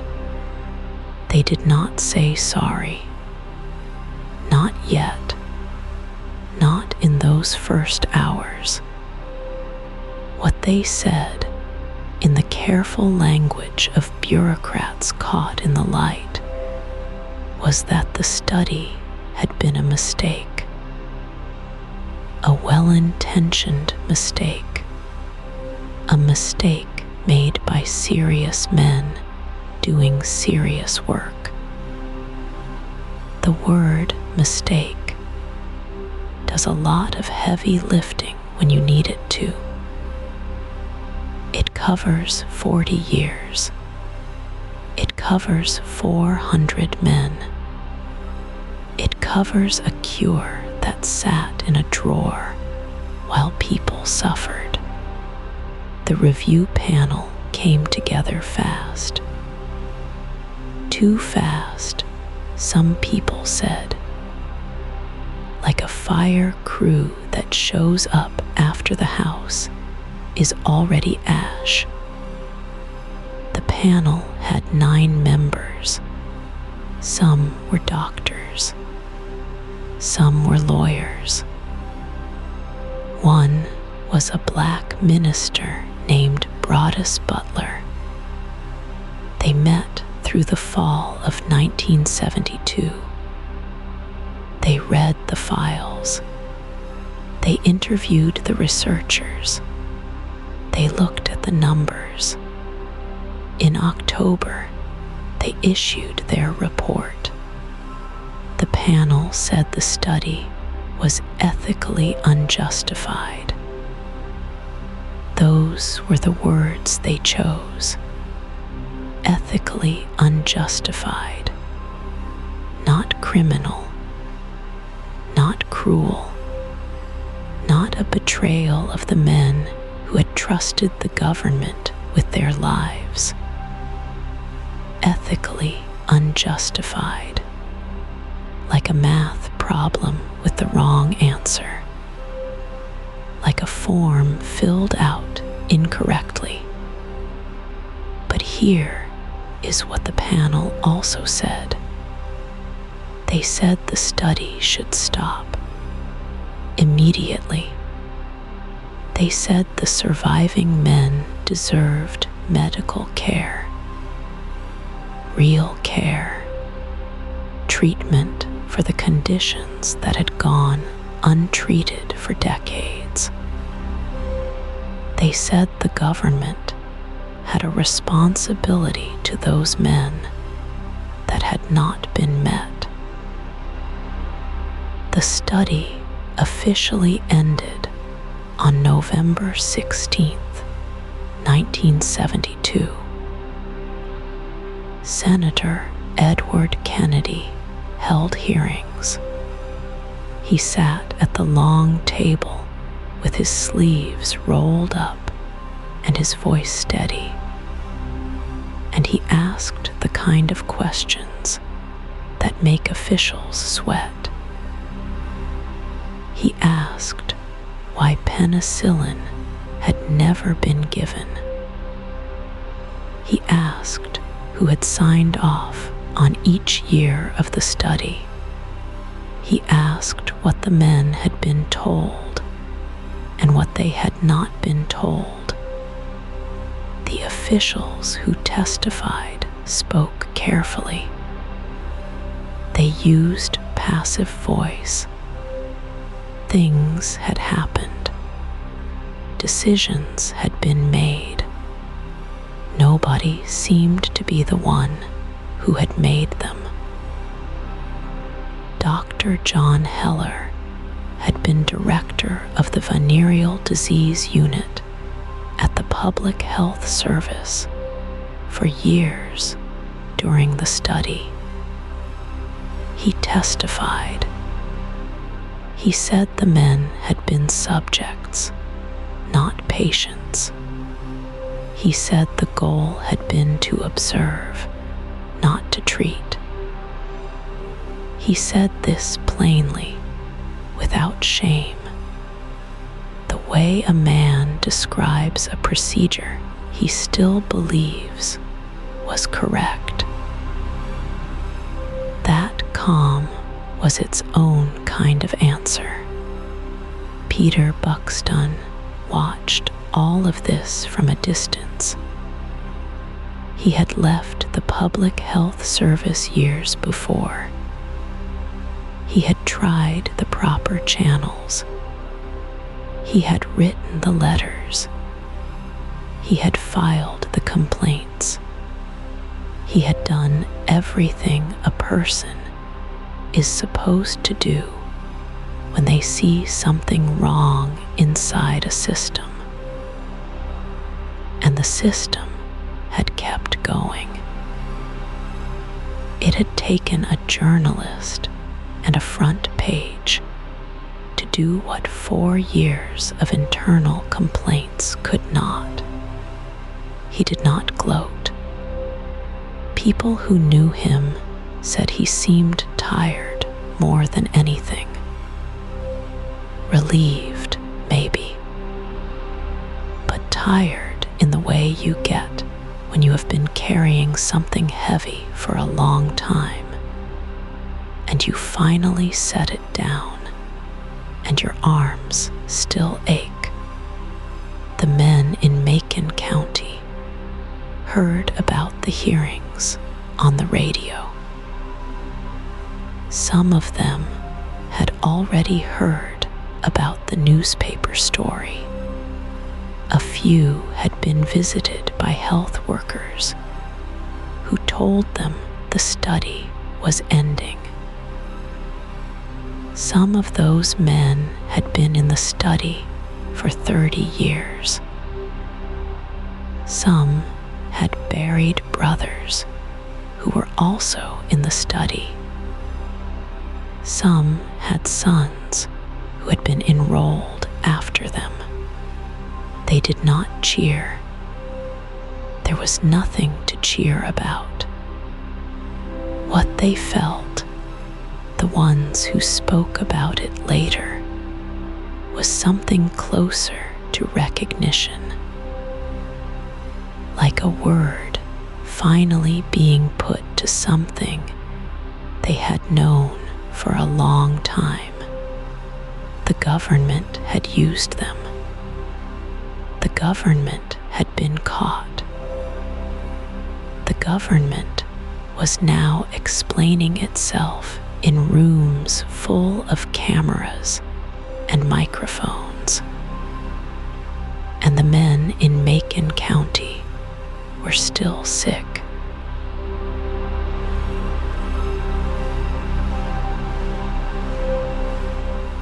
Macon County, Alabama, sits in the middle of the state like a held breath. The land there is red clay and pine. Long, flat stretches of farmland broken up by creeks that run brown after rain. The sky comes down low in summer, heavy and white, pressing the heat into the soil. In winter, the fields go pale and still. The trees stand bare and dark against a gray sky, like old men waiting for something. The town of Tuskegee is quiet now. It has always been quiet in a certain way, not the quiet of a place at rest, the quiet of a place that remembers.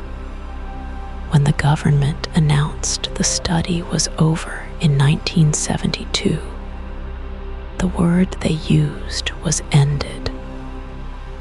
They said it plainly.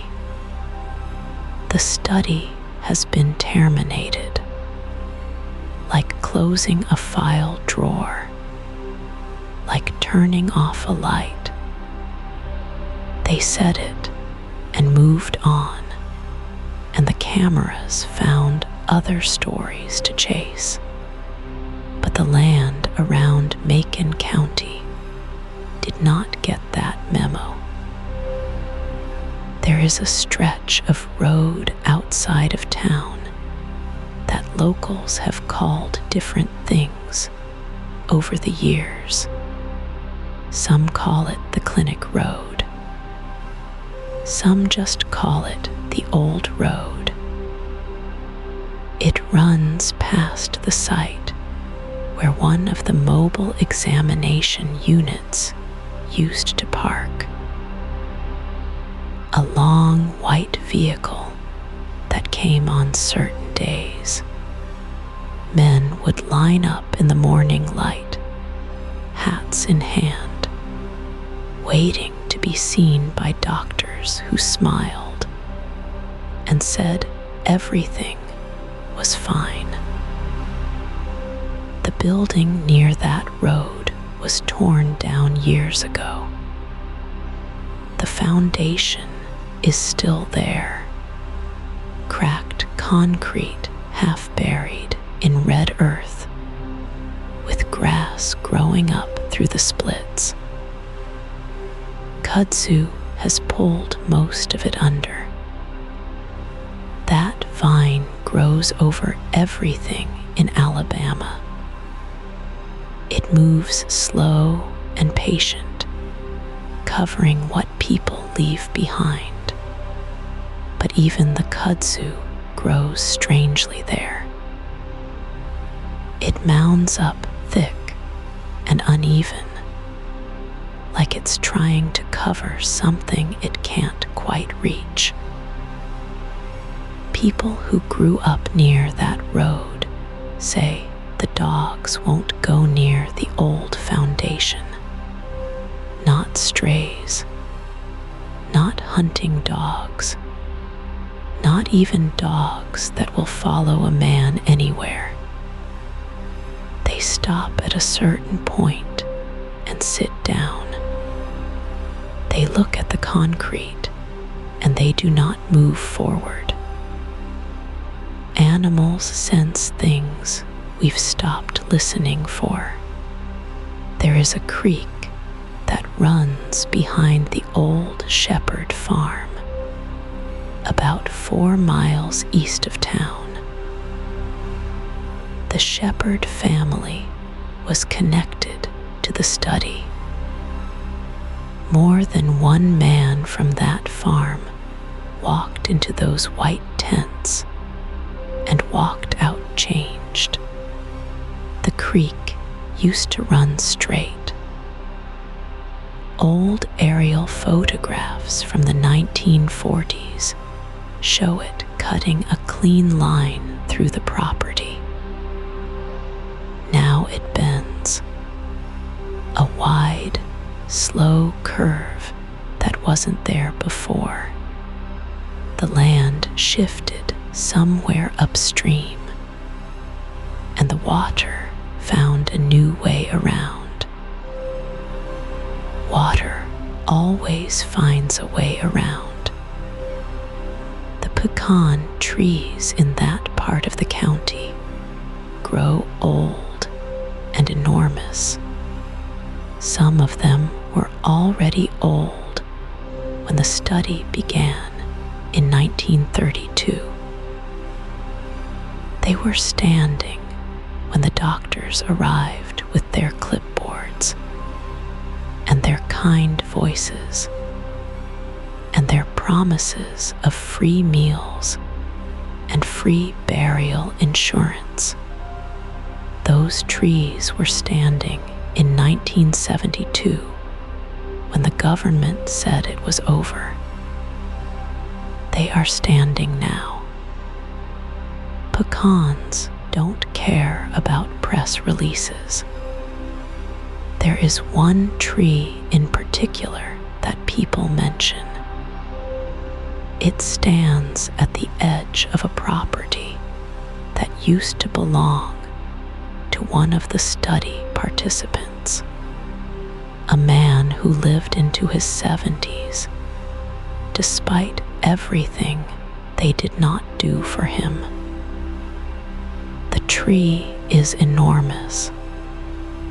Its bark is dark and deeply furrowed, like the face of someone who has seen too much and chosen not to speak. One side of it grows full and green in summer. The other side, the side that faces the old road, grows sparse. The leaves come in thin. The branches reach out and then seem to stop, like they changed their mind. The river that runs through Macon County is the Tallapoosa. It is wide and slow and brown, the color of strong tea.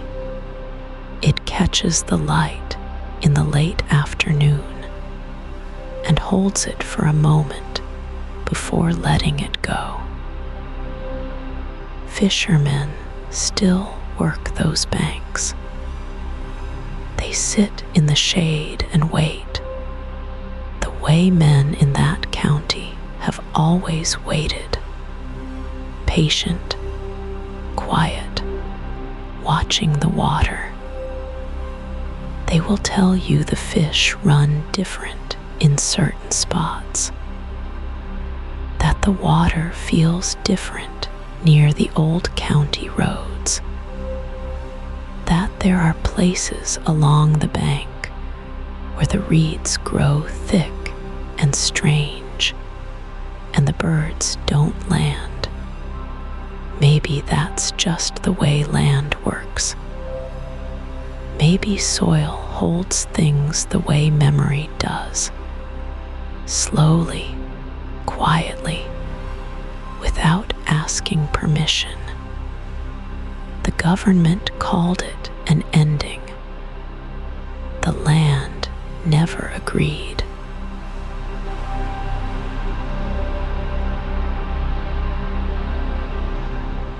When the study ended in 1972, the cameras moved on. The reporters filed their stories. The senators gave their speeches. And then the country looked away. But in Macon County, Alabama, the story didn't end. It just got quieter. There were women left behind. Women who had cooked breakfast for men who came home from those clinic visits looking a little more tired each year. Women who had watched their husbands slow down, then stop. Women who had buried those men in red Alabama clay and never been told the real reason why. They were called the widows, and for a long time, nobody asked them anything. Imagine a woman named Lula. She's not a real name from the records. She's every woman in every small house, on every dirt road in that county.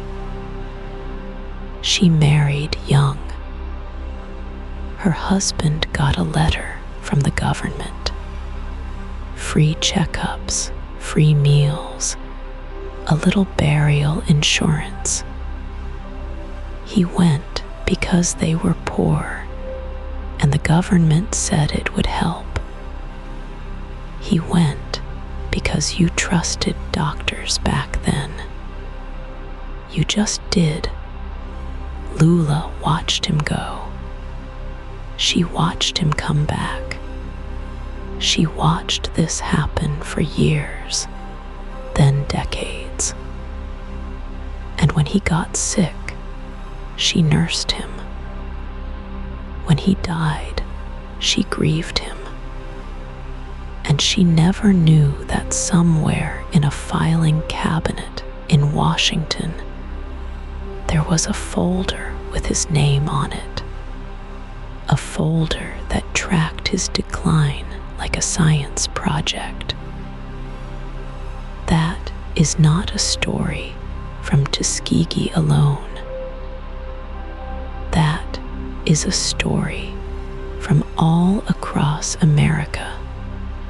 In the 1940s, the same U.S. Public Health Service ran experiments on prisoners in Terre Haute, Indiana. They infected healthy men with gonorrhea to study how it spread. The men were told they were helping the war effort. Some of them probably believed it. They signed papers they didn't fully understand in a system that didn't give them much choice. In Guatemala, between 1946 and 1948, American researchers deliberately infected prisoners, soldiers, and patients in mental hospitals with syphilis and gonorrhea. This wasn't discovered until 2010. The U.S. government apologized. The people who were infected had been dead for decades. The pattern is always the same. Find people who have very little power. Offer them something small.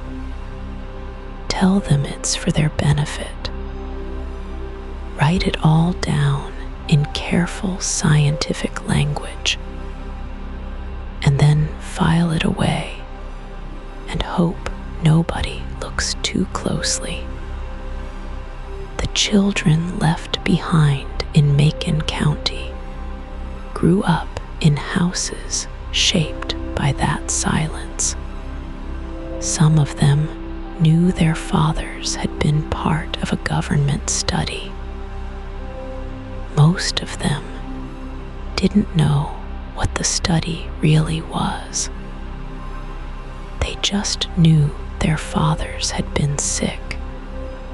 They just knew the government had been involved.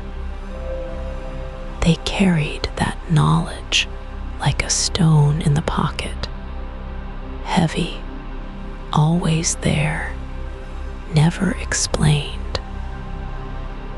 Some of those children grew up to distrust doctors. Some of them grew up to distrust needles.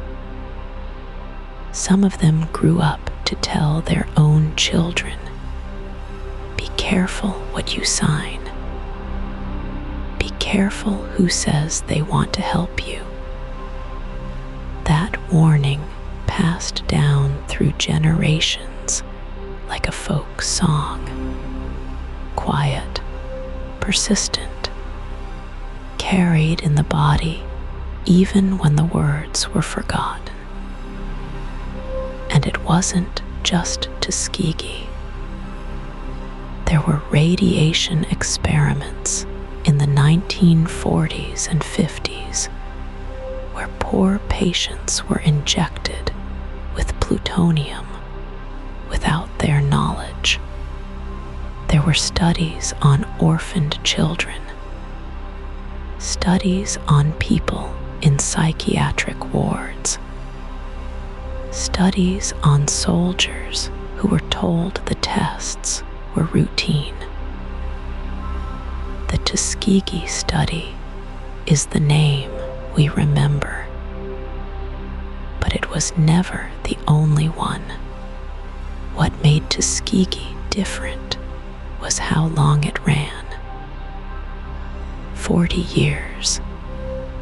Long enough for men to grow old and die inside it. Long enough for their wives to grow old waiting. Long enough for their children to become adults who still didn't know the truth.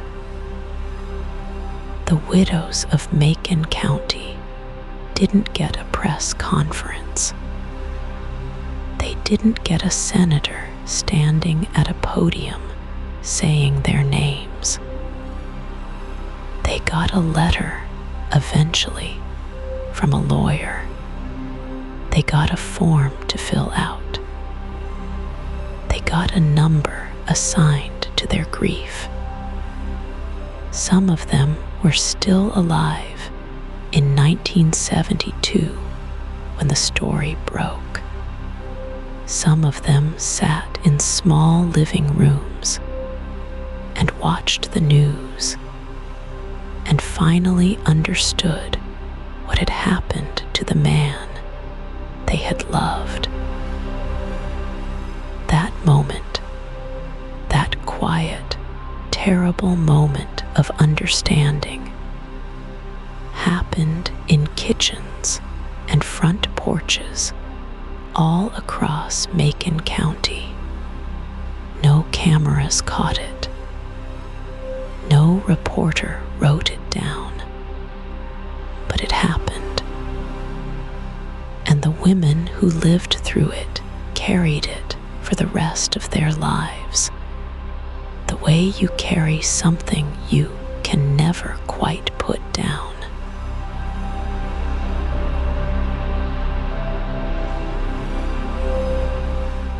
In 1974, the United States government wrote a check. It was for $10 million. That sounds like a large number. But when you divide it among the men who survived and the families of those who didn't, it comes out to something much smaller. Something that fits in an envelope. Something you can hold in your hand and still feel the weight of what it doesn't say. The settlement came after a class action lawsuit. Fred Gray filed it. He was an Alabama attorney, the same man who had once represented Rosa Parks. He knew what it meant to stand between ordinary people and a system that had decided their lives didn't matter. He filed the suit in 1973, just months after the story broke in the newspapers, and the government settled fast, faster than most people expected. That speed said something. When institutions fight, they fight long and hard. They hire lawyers and delay and appeal and stall until the other side runs out of money or energy or hope.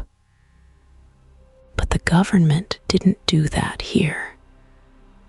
They settled, they paid, and in doing so, they left behind a paper trail that still exists today. Documents you can request, agreements you can read, numbers written in black ink on government letterhead that prove, in the coldest possible language, that something went very wrong in Macon County, Alabama. The surviving men each received $37,500. The families of the men who had already died received $15,000. There were also promises of free medical care for the survivors and their families. Those promises were written down, signed, notarized, filed away in federal archives where they still sit, yellowing at the edges, smelling faintly of old paper and older regret.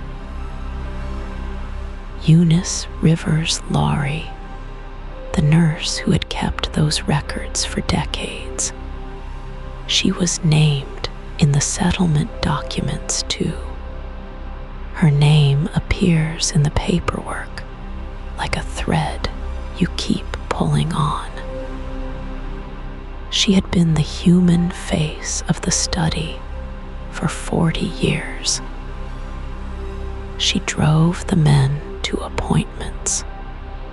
She brought them hot meals. She called them by name. And her name now lives inside a legal document that describes one of the worst medical betrayals in American history. The paperwork from the settlement is not dramatic to look at.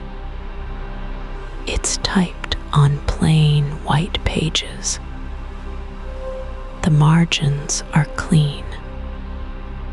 The language is careful and dry, the way legal language always is, built to say as little as possible while still saying something. But those pages exist. You can find them. And when you read them, you feel the gap between what the words say and what the words mean.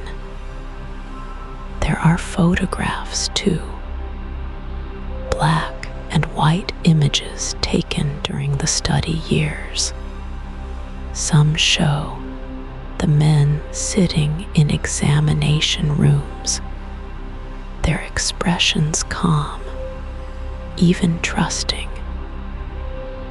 They didn't know what those photographs were documenting. They didn't know they were evidence. The cameras were just part of the routine, another clipboard, another form, another thing the doctors brought with them from the city. Some of those photographs ended up in medical journals, published, peer-reviewed, shown at conferences. The men in the images had no idea their faces were being used that way. They had signed no release. They had given no permission. The photographs are artifacts now, held in archives, studied by historians who look at them and see something the original researchers never intended to leave behind. They see the faces of men who trusted completely and were never told the truth. There is one more artifact worth knowing about. It's a form, a burial insurance form. The government offered the men burial insurance as part of the original agreement back in the 1930s. It was one of the things that made the study feel legitimate to the men who signed up. You join, you get your blood tested, and when you die, the government pays for your funeral. It was a real offer. The insurance was real. The funerals were real. But the autopsies were also real. That was the part nobody mentioned. The burial insurance came with a condition. When a man died, the government wanted to examine his body. They wanted to see what the disease had done. The insurance was a way to make sure they could. The men signed the form thinking it was a kindness. It was also a key. Those forms still exist, filed, archived, preserved in the same federal system that eventually paid out the settlement. You can hold the idea of them in your mind. These small pieces of paper that a man once signed in good faith, not knowing what he was agreeing to. The settlement closed the legal case. It did not close the story. The paper trail just kept going.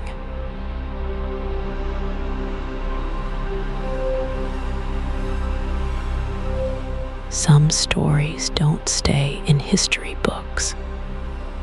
They move into kitchens. They settle at dinner tables. They get passed from a grandmother's mouth to a grandchild's ear on a slow Sunday afternoon, while something warm simmers on the stove and the light comes in low through the window. That is what happened with Tuskegee. Not the official version, not the Senate hearings, or the settlement checks, or the government's careful, measured apology.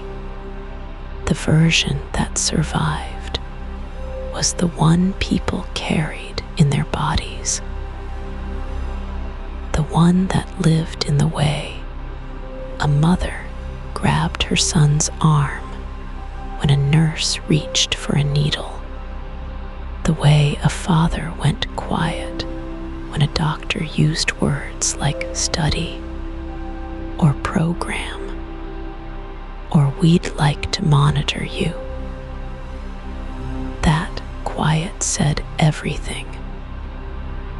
By the time the story broke in 1972, most Black families in the South already knew something was wrong with how medicine treated them. They had seen it in the waiting rooms, the separate doors, the doctors who talked past them instead of to them. Tuskegee didn't create that feeling. It confirmed it. It gave the feeling a name and a date County in Alabama, where it had been happening for 40 years in plain sight. And once a story has a name, it spreads. Think about how family stories travel. They don't move in straight lines. They bend around the teller. A grandmother who lived through the Depression tells it one way, slow, careful, with long pauses where the worst parts go. Her daughter tells it faster, with more anger. Her granddaughter tells it to a friend at school, and the friend goes home and tells her own mother. And now the story lives in a house it never visited before. That is how Tuskegee moved through Black America after 1972. Not like a news report, like a warning passed hand to hand. In some families, the story became specific. There was always a man who knew a man from Macon County, a cousin who had heard about the free lunches and the government doctors, a great uncle who had been asked to join something like that once, somewhere else, and had said no for reasons he couldn't explain. The details shifted with each telling, but the shape of the story stayed the same. Men were used. Men were lied to. Men died so that doctors could write numbers in a file. That shape was enough. Researchers started noticing something in the years after the study ended. Black Americans were less likely to sign up for medical trials, less likely to donate blood, less likely to seek out preventive care. The gap wasn't random. It tracked with knowledge of Tuskegee. The more a community knew about what had happened in Alabama, the more carefully they held themselves back from anything that looked like it. You can't call that irrational. Not when the story is true. There is a particular kind of distrust that comes from being proven right. It doesn't feel like paranoia. It feels like wisdom, like something your body learned the hard way and will not unlearn just because someone in a white coat tells you things are different now. The men in Macon County had been told things were different.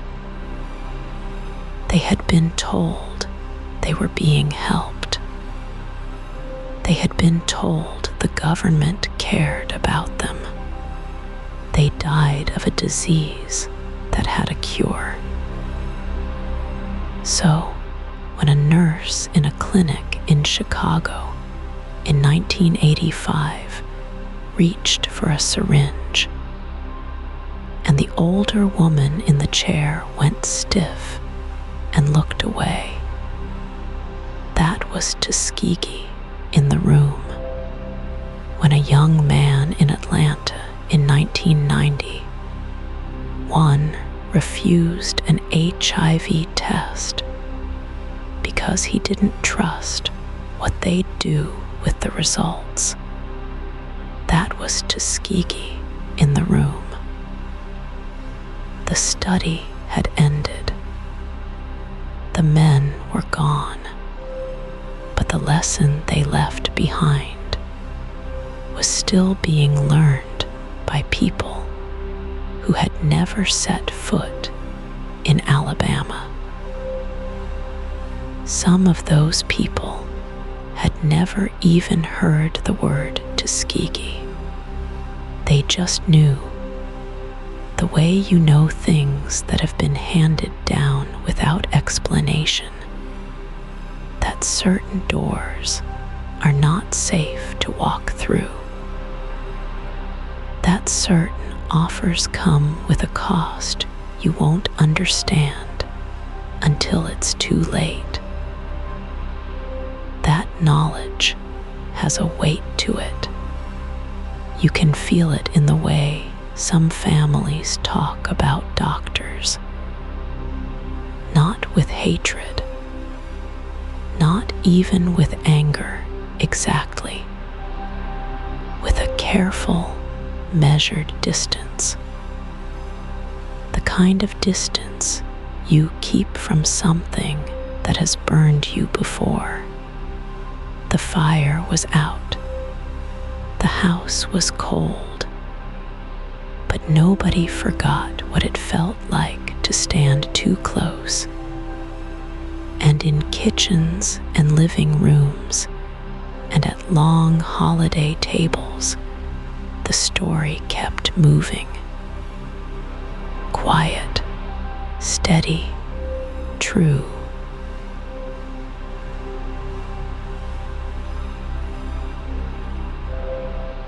When the study ended in 1972, the government made a promise. They said the records would be opened. They said the truth would come out. They said the men and their families would finally know what had been done. Some of those records did come out, enough to fill courtrooms, enough to settle lawsuits, enough to make headlines and force an apology from a president standing at a podium in the White House. But not all of them. There were files that stayed locked. Documents that moved through federal offices like water moving underground, present somewhere, flowing somewhere, but invisible to anyone standing on the surface. Researchers who tried to trace the full scope of the study found gaps, clean, deliberate gaps, pages that should have existed and didn't, names that appeared in one record and vanished from the next. You have to understand something about the way government files work. When a study runs for 40 years, it leaves a paper trail like a river leaves silt. There should be memos. There should be meeting notes. There should be correspondence between the doctors in Macon County and the offices in Atlanta and Washington. And there was some of it. But the trail went thin in certain places. And the places where it went thin were exactly the places people most wanted to look. The men in the study had been tracked carefully. Their blood had been drawn and labeled. Their symptoms had been noted in neat columns. Their deaths had been recorded and filed. All of that was documentation. All of that was evidence of what had happened to real human beings over 4 decades. What was harder to find was the documentation of decisions. The memos where someone weighed the cost of telling the men about penicillin and decided against it. The conversations where someone chose to keep going after the cure existed. Those records were thin. Some were missing entirely. Historians and researchers spent years trying to reconstruct the decision-making chain. They filed requests. They waited. They received partial responses. Some documents arrived with sections blacked out in thick, dark ink. Whole paragraphs reduced to silence. The government called it standard procedure. They said the redactions protected privacy. They said some information was still sensitive. Sensitive to whom exactly was a question nobody could fully answer. The families of the men felt the weight of those missing pages. They had buried fathers and grandfathers without knowing the full story. They had watched their mothers grieve without understanding why. And now, decades later, they were being told that some portion of the truth was still not available to them. That it was still being held somewhere behind a locked door they didn't have the key to. There's something particular about that kind of silence. It's not the silence of something forgotten. It's the silence of something kept. A forgotten thing leaves no shape. A kept thing leaves a shadow, and the families could feel the shadow even when they couldn't see what cast it. The National Archives holds what was released.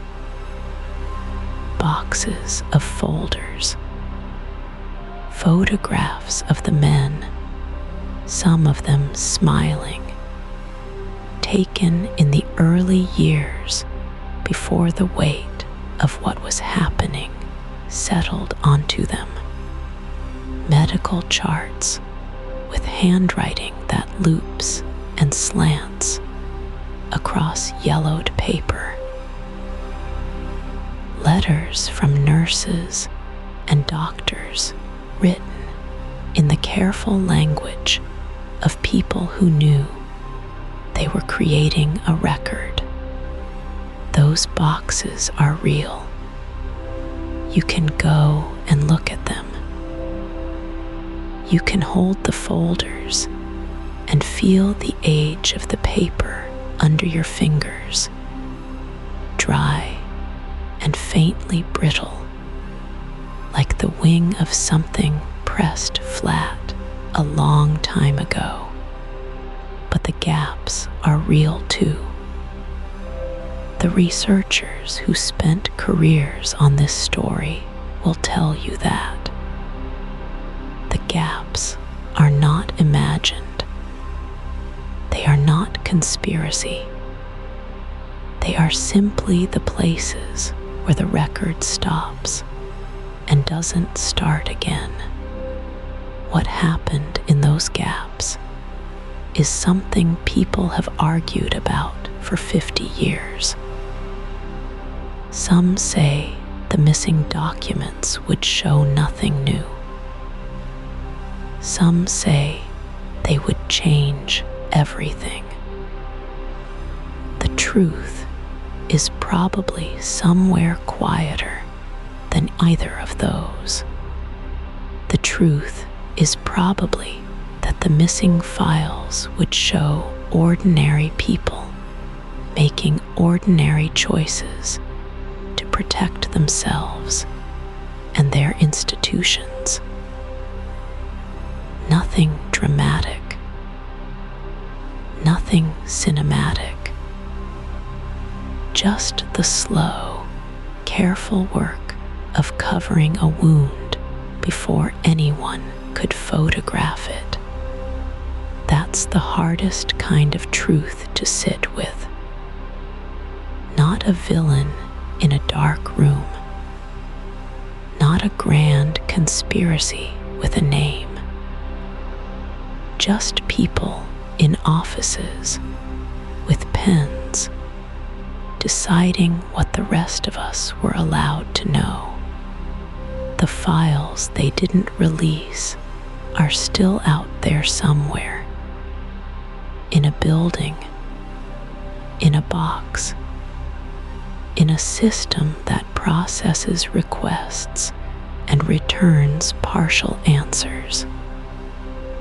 Waiting the way kept things wait.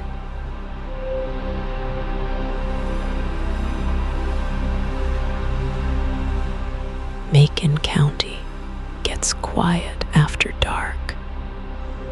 Not the kind of quiet you find in a city, where silence is just noise taking a breath.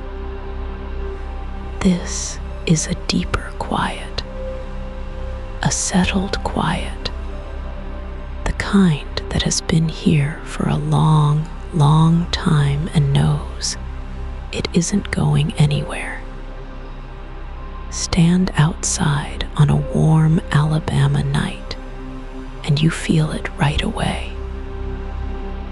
The air sits heavy and soft against your skin, like a damp cloth left in the sun. Crickets work in long, rolling waves. Somewhere far off, a dog calls out once and then stops. The pine trees hold still. The dirt roads run pale and silver under the moon, cutting through fields that have seen more history than most people will ever know. You are standing in one of those fields now. Just you and the dark, and the sound of the land breathing. The study ended in 1972. That's what the papers said. That's what the government said. The men were released. The records were sealed. The doctors went home. And the world moved on the way the world always does, turning its face toward the next thing, letting the last thing go soft in the memory. But some people didn't move on.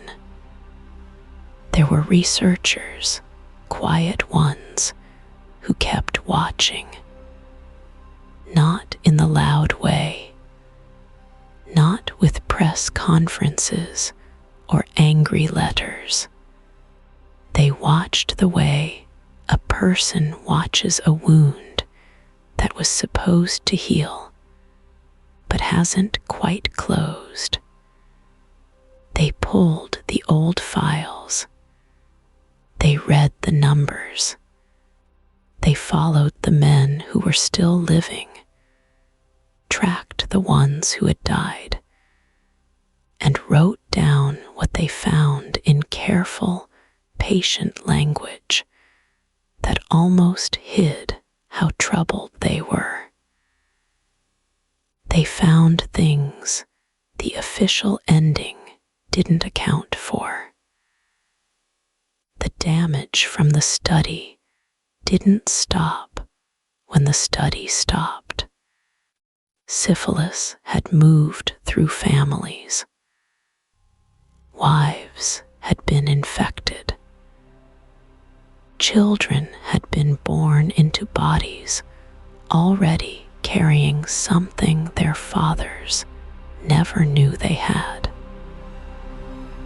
The men themselves had aged into old age with nervous systems that had been quietly eaten away for decades. Some had gone blind. Some had lost feeling in their hands and feet. Some had died of complications that a single course of penicillin, given 30 years earlier, might have prevented entirely. The researchers wrote this down. They published it in journals that most people never read. And the night in Macon County kept going, the same as it always had. Out here, the sky is enormous. You forget that sometimes, living under city lights. But out here, the stars come all the way down to the tree line, thick and scattered like salt thrown across a dark table. The Milky Way is a soft smear overhead, blurry at the edges, brighter in the middle. You can see why people used to think the sky was alive. Out here, it looks like it could be. The land doesn't carry its history loudly. There's no monument on the road to Notasulga, no marker in the field where the men used to gather for their checkups, their free meals, their rides into town. The Tuskegee Institute still stands, its red brick buildings warm and proud in the daylight. But the specific places where this story happened have mostly gone back to being just places. Grass grows, roads crack, the world covers things over, and still the researchers kept watching. Some of them were from Tuskegee itself, Black doctors and public health workers who understood what had happened here in a way that went beyond the clinical. They knew the men. They knew the families. They understood that the damage wasn't just physical. It had spread into something harder to measure, something that lived in the way people talked about hospitals, about needles, about men in white coats who showed up with clipboards and good intentions. They kept records because records are the only thing that outlasts memory. They kept records because someone had to. Because the official story had an ending and the real story didn't. A night bird calls from somewhere in the pines. One long note, then silence. The fields stretch out flat and wide in every direction, and the road ahead of you disappears into the dark like a sentence never finishes. The study ended in 1972. The harm it caused kept going, and the people who understood that best were the ones who stayed, the ones who kept their notebooks open, the ones who sat in the quiet of this same Alabama night and wrote down what they saw, even when no one was asking them to. The crickets pick back up. The stars hold steady. The night settles around you like something old and patient, and it doesn't ask you to do anything at all except stay a little while and listen.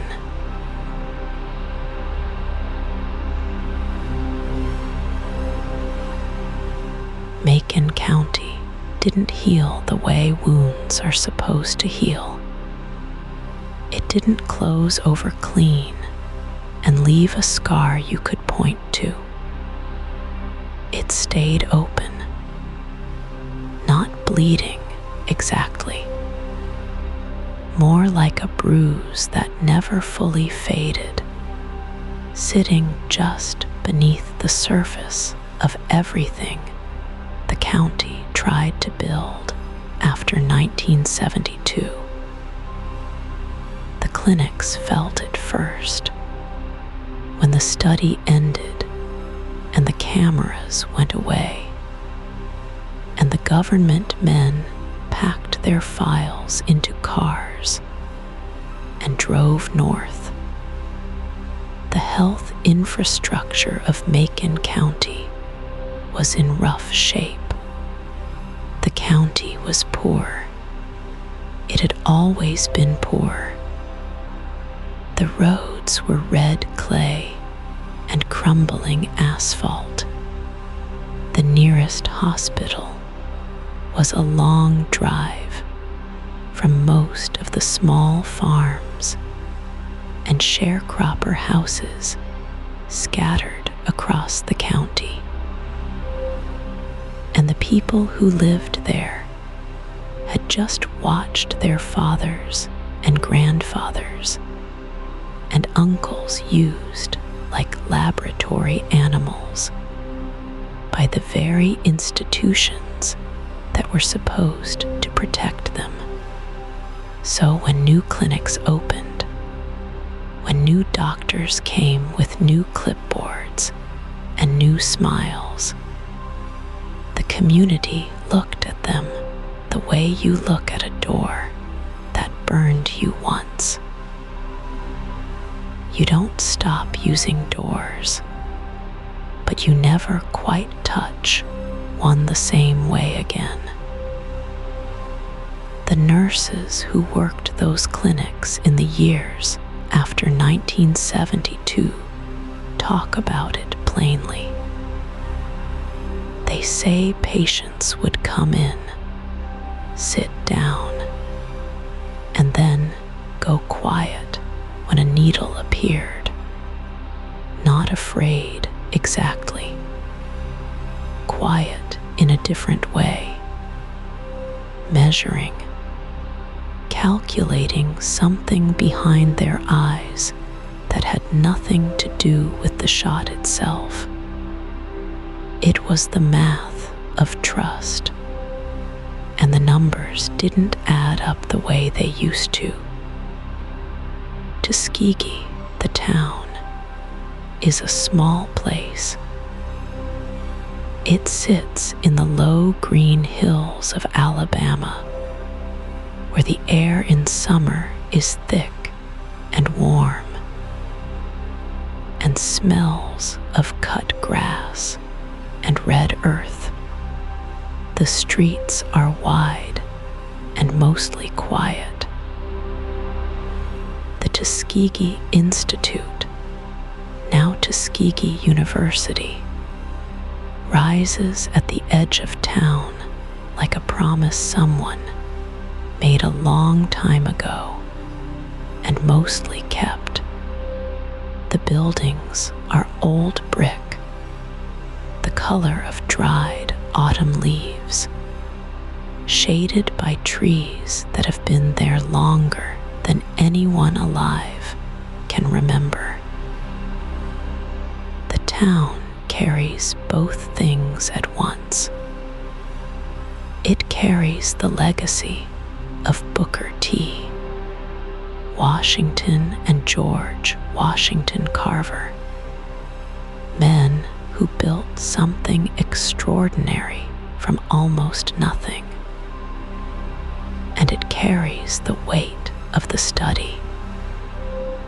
Both things live in the same streets, in the same buildings, in the same families. The people there know how to hold two truths at the same time. They've had to. The National Center for Bioethics in Research and Health Care opened at Tuskegee University in 1999.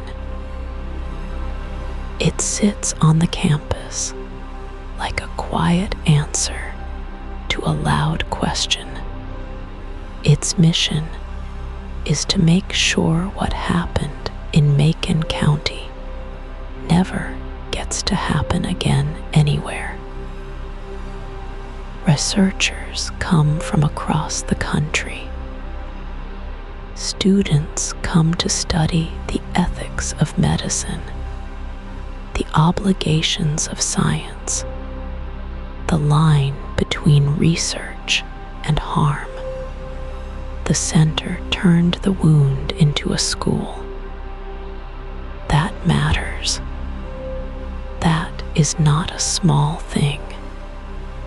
But the clinics still feel the echo.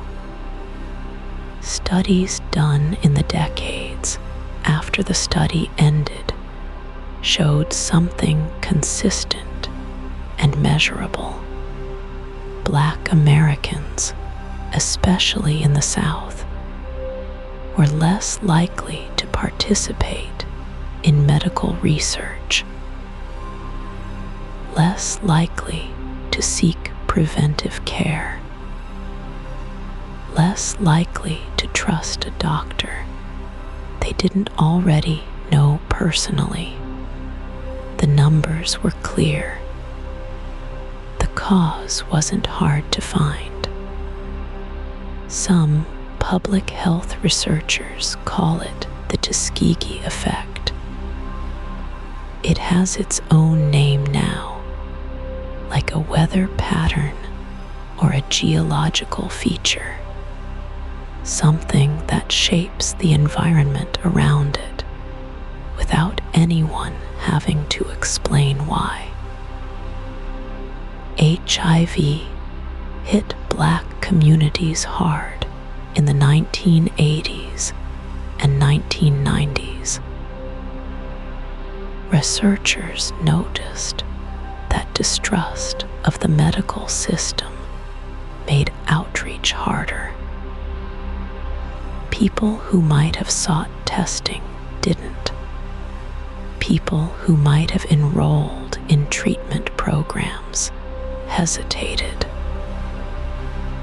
The Tuskegee study had been over for more than a decade by then, but its shadow was still long enough to reach forward in time and touch people who had never been to Macon County.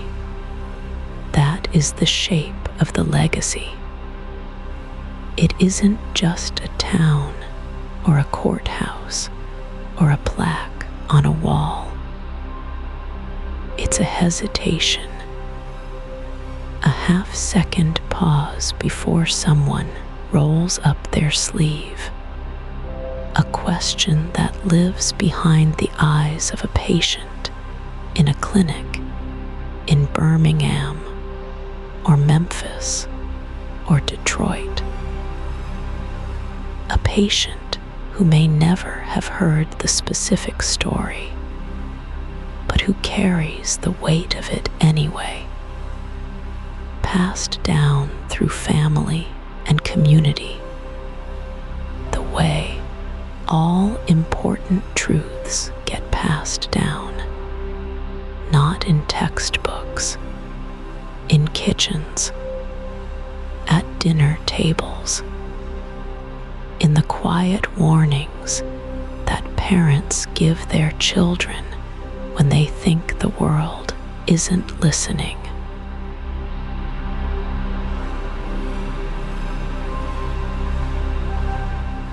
Herman Shaw lived to be 94 years old. He was one of the last survivors of the Tuskegee study. One of the men who had been told, decade after decade, that the government was helping him. One of the men who had waited in those white rooms with the clipboards and the needles and the careful, practiced smiles. He outlived most of the others. He outlived the doctors who studied him. He outlived the lie, at least in its official form. And before he died, he talked. He talked to reporters. He talked to researchers. He sat in front of cameras with his hands folded in his lap, and he said what happened to him in plain, simple words.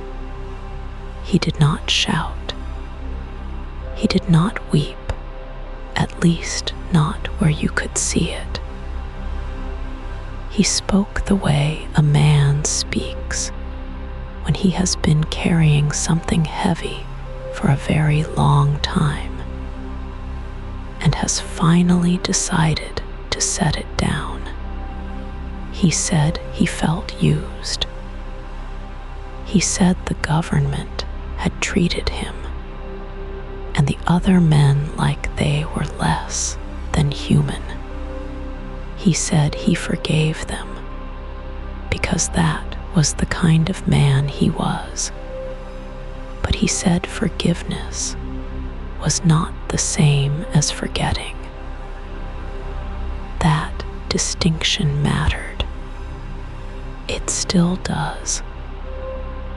Herman Shaw was there in 1997 when President Clinton stood in the East Room of the White House and issued the formal apology.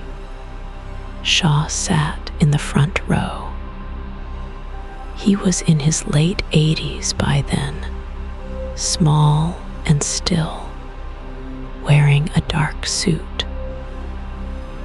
Clinton looked at him and said the words the government had never said before, that what was done was shameful, that it was wrong, that it could never be made right, only acknowledged. Shaw stood up and spoke after the president. His voice was steady. He said the ceremony was long overdue. He said he hoped it would help heal the wounds. And then he went home to Notasulga, Alabama, the same small town where the study had found him all those decades ago. He did not move away. That is the thing about Herman Shaw. He stayed, but not everyone stayed. Some of the men and their children and their grandchildren scattered across the country the way families do. They went to Detroit and Chicago and Los Angeles and Atlanta. They carried the story with them the way you carry a scar. You don't always show it, but it's there when you reach for something. A granddaughter of one of the study participants gave an interview years later. She had grown up in Birmingham, then moved to Cleveland as a young woman. She said her grandmother had told her the story when she was maybe 10 years old, sitting at a kitchen table. Late afternoon light coming through yellow curtains. The grandmother's voice low and careful, like she was telling her something she needed to remember forever. She said the men had been lied to. She said the government had watched them get sick on purpose. She said never, ever trust a needle you don't understand. Never sign a paper you haven't read 3 times. Never let a stranger in a white coat tell you he's doing you a favor without asking what he gets in return. The granddaughter said she heard that story and she never forgot it. She said it lived in her chest like a stone, not a heavy stone, just a permanent one. She became a nurse. She spent her career trying to explain to Black patients why their fear of hospitals was not irrational, why the distrust had roots, why the roots went deep and were watered by real things that really happened. She said sometimes she would sit with a patient who refused a treatment, and she would think of her grandmother's kitchen and the yellow curtains, and she would understand completely. That is how a story travels. Not always in books, not always in museums. Sometimes it travels in a grandmother's voice at a kitchen table. Sometimes it travels in the chest of a nurse who is trying to explain something that should not need explaining. Herman Shaw died in 1999, 2 years after the apology. He was 94 years old. He had been enrolled in the study for 40 years. He had been free of it for 27. He said near the end that he wanted young people to know what happened. Not so they would be angry, though anger was fair, but so they would be careful, so they would ask questions, so they would know that trust is something that has to be earned, and that once it is broken, the pieces don't go back together the way they were before.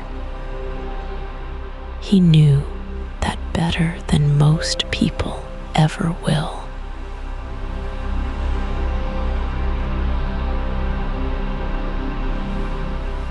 The study ended in 1972. That's what the papers said. That's what the government announced. But something else didn't end. Something quieter. Something that moved through communities like smoke through a cracked window, slow and invisible, settling into the walls Distrust doesn't die when the thing that caused it stops. It lives on. It passes from mother to daughter, from grandfather to grandson, carried in the way a family talks around a kitchen table late at night. It lives in the hesitation before a doctor's appointment, in the second thought before rolling up a sleeve. You can measure a lot of things. You can count the men who died. You can add up the dollars in a settlement. You can read the names on a memorial plaque in Tuskegee, Alabama, where the late afternoon light falls gold and warm across the stone. But you cannot measure what it costs a community to stop believing that the people in white coats are there to help them. That cost is still being paid. Studies started showing up in the 1990s. Researchers noticed something. Black Americans, particularly black men, were less likely to seek medical care, less likely to enroll in clinical trials, less likely to trust a doctor they'd never met. The researchers gave this a name. They called it medical mistrust. They wrote papers about it. They held conferences. They debated the causes.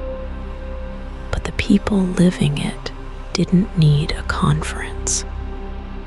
They already knew the cause. It had a name. It had a place. It had 40 years of silence attached to it. The Tuskegee study became a kind of shorthand. A single word that carried the weight of everything. When someone said Tuskegee, they didn't mean just those 600 men in Macon County. They meant every time a black patient felt like an experiment instead of a person. They meant every dismissal, every misdiagnosis, every doctor who didn't listen. Tuskegee became the container for all of it. And here is where the mystery opens back up, wide as a country road at dusk. Because the question isn't just what happened between 1932 and 1972. The question is what happened after. What happens when an institution breaks trust on that scale and then asks for it back? What does repair even look like? The government issued an apology in 1997. President Clinton stood at a podium and said the words. The survivors who were still alive sat in the front row. Some of them wept. Some of them sat very still, the way people sit when they've waited so long for something that the arrival of it doesn't feel quite real. The apology was real. The words were real.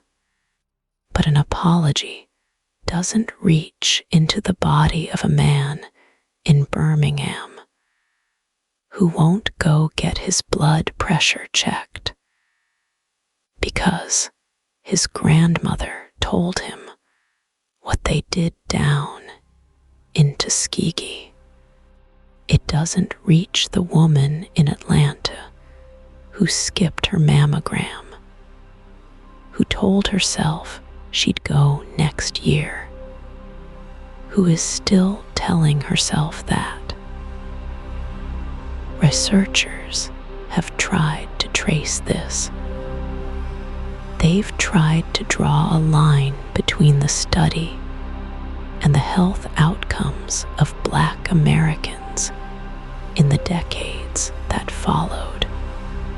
The line is hard to draw cleanly. Life is messy. Poverty is a factor. Access is a factor. Racism inside medicine is a factor that existed long before 1932 and continued long after 1972. But the distrust is there. It shows up in the data like a shadow in an X-ray, present and real, even when you can't name exactly what cast it. The Tuskegee syphilis study did not create medical racism. It inherited it. It was built on top of a much older structure, one that went back to the plantation, to the belief that Black bodies existed for the use of others. The study didn't start that, but it confirmed it. It gave it a modern face and a government seal and 40 years of documentation. And so the question that stays open, the one that doesn't have a clean answer, is this: how do you rebuild trust that was broken not once, but over and over across generations by the very institutions that were supposed to protect you? How do you ask someone to believe in a system that has given them every reason not to? The men of Macon County are gone now. The last survivor died in 2004. But the story they lived is still moving through the world, still shaping decisions, still sitting in waiting rooms, still standing at the edge of a choice between seeking help and staying away. The study closed. The distrust did not. And somewhere between those two facts, the real mystery lives on.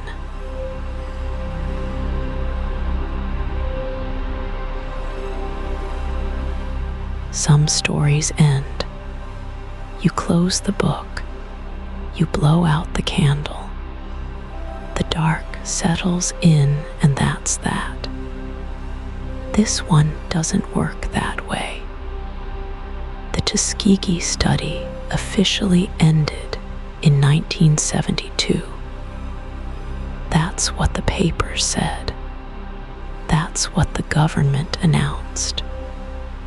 But the men who survived it kept living with what had been done to them. The widows kept waking up in empty beds. The children kept asking questions that nobody in Washington wanted to answer. A study can be shut down. The damage it leaves behind doesn't follow orders. There's a word people use when they talk about Tuskegee. They say betrayal. And that word is right, but it's also small. Betrayal is when a friend tells your secret. What happened in Macon County was something older and heavier than that. It was the machinery of trust, the white coat, the government seal, the promise of care, turned into a weapon. And once you've seen a thing like that, you can't unsee it. The files are still out there. Some of them are open now, sitting in archives where researchers can read them under fluorescent lights. Some of them are still sealed. The National Archives holds boxes of documents from the study. Historians have spent careers going through them, page by page, trying to understand exactly what was known and when. They keep finding things. A memo here, a letter there, a note scrawled in the margin of a report that suggests someone, somewhere, understood exactly what they were doing and did it anyway. That's the part that stays with you, not the cruelty of ignorance, the cruelty of knowledge. Eunice Rivers, the nurse who kept the records and drove the men to their appointments for 4 decades, said until her death that she believed she was helping them. Maybe she did believe that. The human mind is very good at protecting itself from what it can't bear to know. But the men she drove to those clinics, the men she called by name, the men who trusted her face in a world full of faces that didn't care about them, they deserved more than what belief could offer. Herman Shaw was one of the last survivors to speak publicly. He was in his 90s when President Clinton stood beside him in 1997 and offered the government's apology. Shaw was gracious. He shook hands. He said he hoped the country would learn from what had been done. He had a gentleness about him that the cameras caught and that people still talk about. A man who had every reason to be bitter, standing in the sunlight, choosing something softer. That image matters. Hold on to it. Because the story of Tuskegee is not only a story about what was taken, it's also a story about what survived. The men survived longer than the doctors expected. The truth survived longer than the silence that tried to bury it. Peter Buxtun carried a file for years before anyone listened. And then one day, the whole country was listening. Whistleblowers are slow, and then they're not. Truth moves the same way. Macon County, Alabama is quiet now. The fields outside Tuskegee are long and flat, and in the evening the light goes gold across them, the way light does in the south when the day is giving up. The old hospital buildings have changed hands. Some are gone. The land doesn't remember what happened on it, not the way people do. But the people remember. The grandchildren of those men remember. They carry it in the way they talk about doctors, in the pause before they answer a question about a vaccine, in the small hesitation that lives in the body long after the mind has moved on. That hesitation is not weakness. It is memory doing its job. The record never fully closed because trust, once broken this way, doesn't fully mend. It scars over. It holds. But the scar is always there, and on certain days, in certain lights, you can see exactly where the break was. Tonight the stars are out over Macon County. The air smells like red clay and pine, and the faint sweetness of something blooming in the dark. The fields are still. The old roads are empty. Somewhere out there, the names of those men are written down in archives, in memorial plaques, in the memories of families who still say their names at dinner tables and mean it. They were real. What happened to them was real, and the telling of it again and again is the only justice that never expires. Subscribe for a brand new mystery every night. One tap and a new story is waiting for you tomorrow. Sleep well.